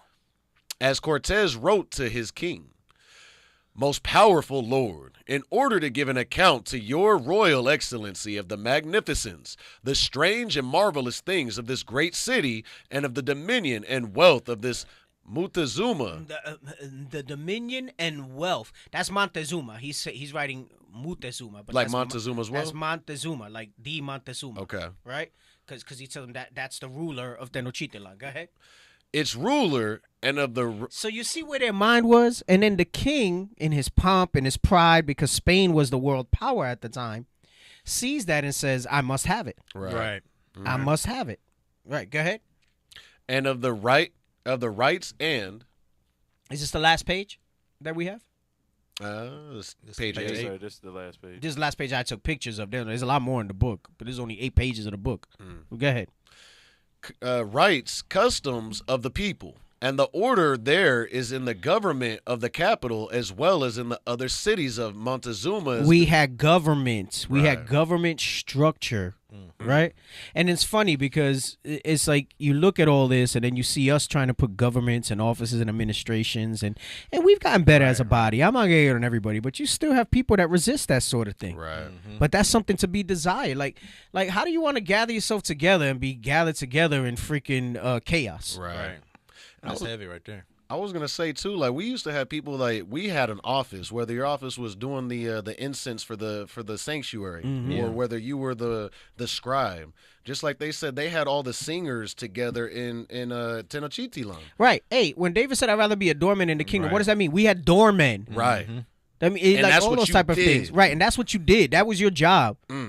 You were a doorman. That was it. Whether it be in the royal court, the doorman to the garden, whatever it was. All right. So when you be saying like, if you be in the bathrooms and you're doing the bathrooms, do it unto the Lord. Right. That's your office. Do it like to its fullest ability. Listen, in order to build a nation, I don't think people understand that when they say they declare a country, they declare a nation. Right. What do you think comes with that? A responsibility to run that thing. What do you think? Is YOLO, every man for himself? Right. You know, do you? That's not. You need sanitation. You need markets. You need availability of resources. You need plumbing. You need electricity in these times. You need all those types of things. And a wise leader understands those things, and they try to implement those things. It's only freaking morons, all right? The Negro Hispanic mind that says no, we don't need none of those things. Right. Who gonna clean the toilets then? Can you imagine if we didn't have a cleaning crew that didn't clean? You know, there's certain offices that maybe like are unsung, but you know them brothers that do the cleanup. There's honor in that. Right. Facts. But you know that it's just one of those offices that you know you only notice it when it's not clean. Exactly. Yeah, it's true. Yeah. But you got to stop and think like, damn, you know, the brothers that take out trash. There's honor in that. Because if nobody, if everybody was just here with that mentality of not building that structure, but to build a nation, to build something like this, there's offices and all those things that have to be fulfilled. And what's that scripture? I think it's 1 Corinthians 15. It says on the less desirable parts we bestow the more honor. Right. So it's the same. Even Since if they're more necessary. They're more necessary. They're more What necessary. you gonna do if the plumbing or we don't clean the bathrooms? You just got it stinking. It's not gonna have the smells like we had in this. Nope. Exactly. All praises. Go ahead. So Montezuma's dominions. I would need much time and many expert narrators. I cannot describe 100th part of all the things which could be mentioned. Meaning that as much as we're sitting here and we're like, wow. Was that 1% right there? Yes. God. He's saying 1%. He's saying there's no way I can ever do it justice in words. Right. He said there's nothing that I can tell you to fully describe what I'm seeing here. So everything that you've been teaching right here, just this, all the videos, the pictures, is 1%. It's. I would tell you no, even more. Not just 1%. Even the videos and the imagery, that's not accurate. Right. It's better than that. I was gonna say, if he's talking about this city like that, imagine the kingdom of heaven on earth. Right.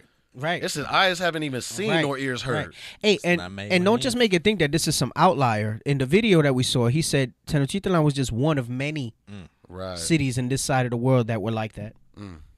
And that's what you read when we read that excerpt from that we've been kind of recapping each show with, where he says this was a rugged land, but this was an industrious and light and scientific people that there's so much evidence that they had basically.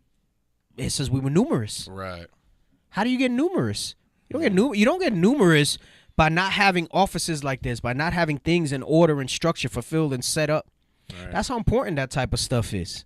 And it's not just us coming together. See, that's the biggest difference between you know, let's say you wanted to put I'm just saying this to put it out there. Let's say you put ideology aside.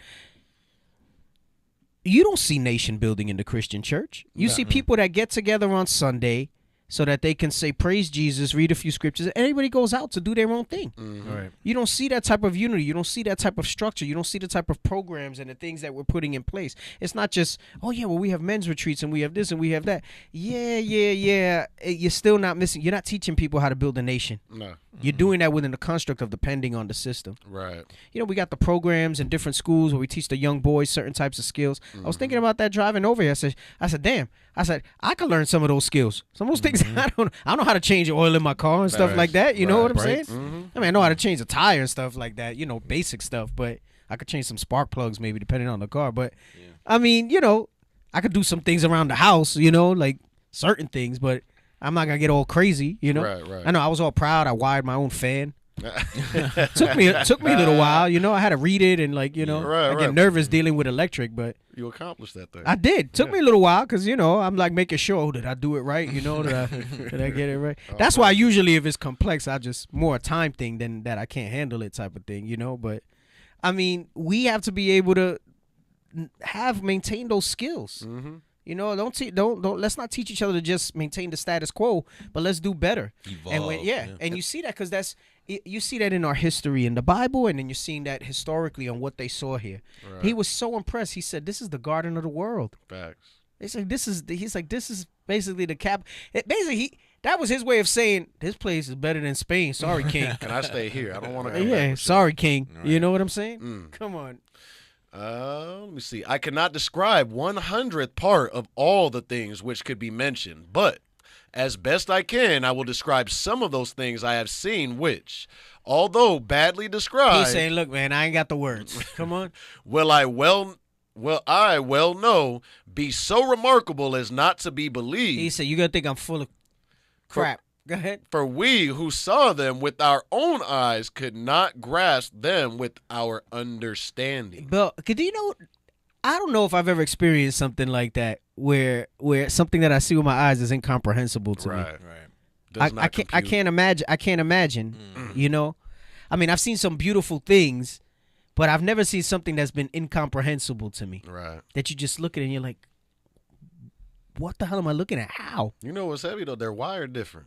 Yeah. Their mind can't comprehend what we put together. No. Yep. That lets you know who's enlightened. Yep.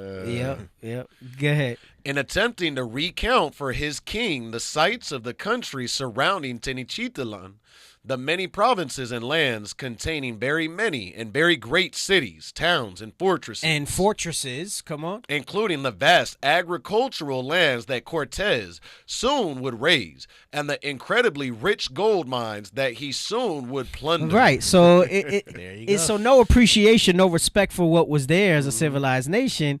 They just said, okay, that warring nature, right, that it tells you about Esau, that he would live by the sword, just comes forth, right? Go ahead, come on. The conquistador, again, was rendered nearly speechless. They are so many and so wonderful. What they call it, gold fever or something like that? Like just... Yeah.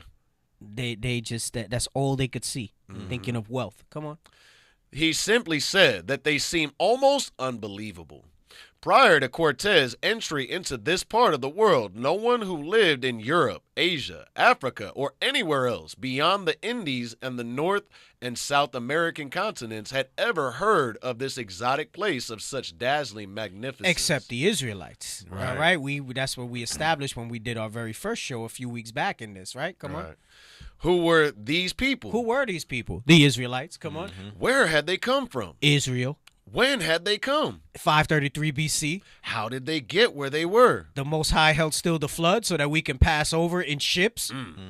Were there others like them elsewhere? Yes, in Israel, the rest of the tribes that stayed back, primarily Southern Kingdom and some Northern Kingdom. Come on. And this recently stumbled upon New World? Yes, the other tribes. Ephraim was over in Puerto Rico, Manasseh in what's now called Cuba, Simeon in DR. You had the Incas in Asher and Naphtali to the south. Yes, you had Zebulon as well. Come on, the Maya. Go ahead. These questions spring to mind immediately, and many of puzzlements of the conquistadors are with us still today, more than 4.5 centuries later. But while scholarly debates on these questions continue, like what we kind of read with the stones, right? Come on. Clear answers regarding some of them at least are finally coming into view.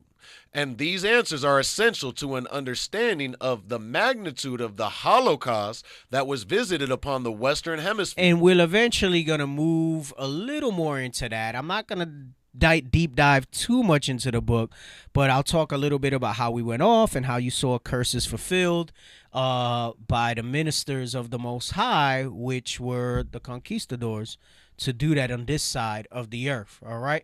And it was a vast Holocaust, because he lays this out in the book, because you can't, it's easy to marginalize the atrocities that they committed when you kind of backhandedly say they were a savage whatever people. Wasn't that many of them.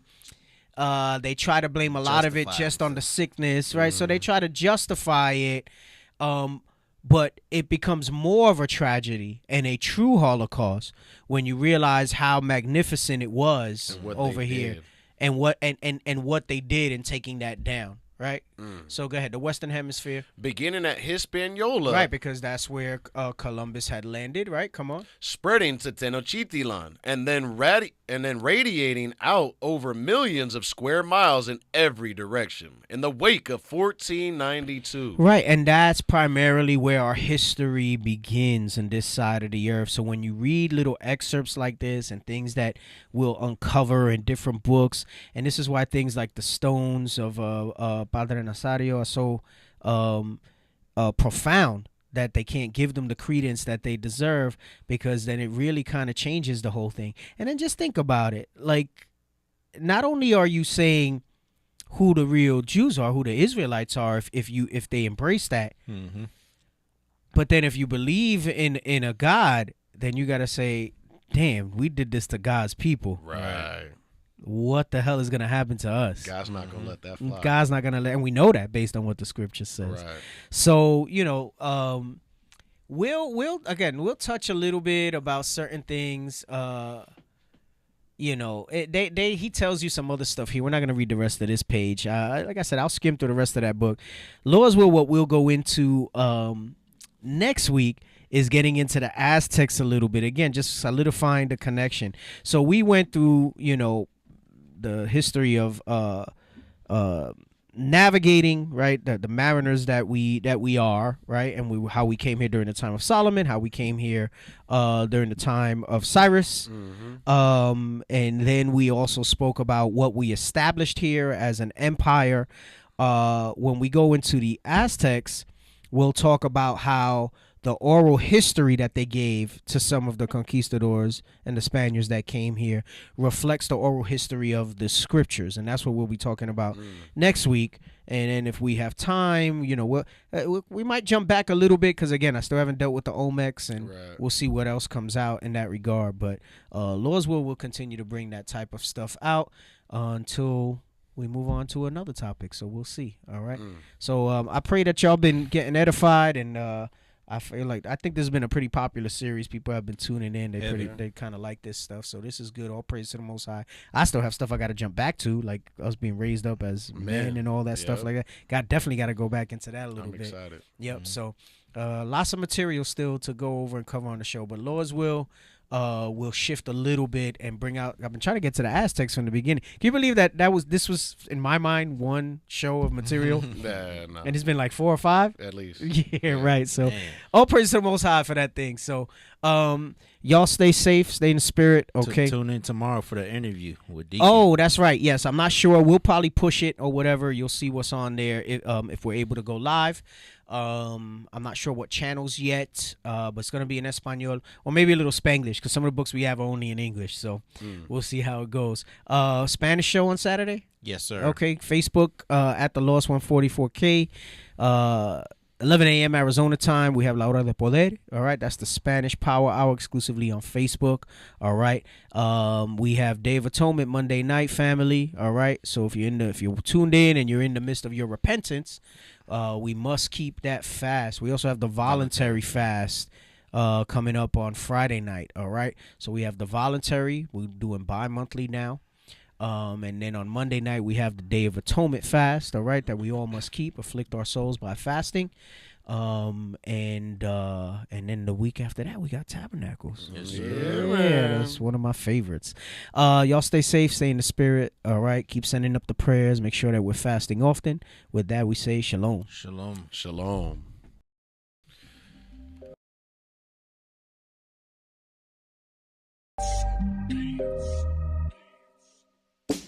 This for the Southern Kingdom, Kwam Yasharallah. Hey, one nation, one nation. This for the Northern Kingdom, Viva la Raza. We one nation, one nation. This for the Southern Kingdom, Kwam Yasharallah. Hey, one nation, one nation. This for the Northern Kingdom, Viva la Raza. We one nation, one nation. It wouldn't be Israel without Mexicans. Black love, brown pride, cause we next to kin. We ain't gotta tell Esau to let's be friends, cause we above all nations and we better than them. We the salt of the earth, ayy, ayy. And we been king since birth, ayy, ayy. We put the kingdom first, ayy, ayy. And they gon' get this work, ayy, ayy. We was chosen, not cause we the most of the people. Few in numbers, but we over the people. We gods of this earth, we ain't supposed to be equal. Stop playing, you emotional people. The good gotta triumph over the evil. So my foot's on the throat of the eagle. Their tongues will confess that we the people. Cause my nation ain't never been feeble. For the Southern Kingdom, Kwam Yasharallah. Hey, one nation, one nation. This for the Northern Kingdom, Viva la Raza. We one nation, one nation. This for the Southern Kingdom, Kwam Yasharallah.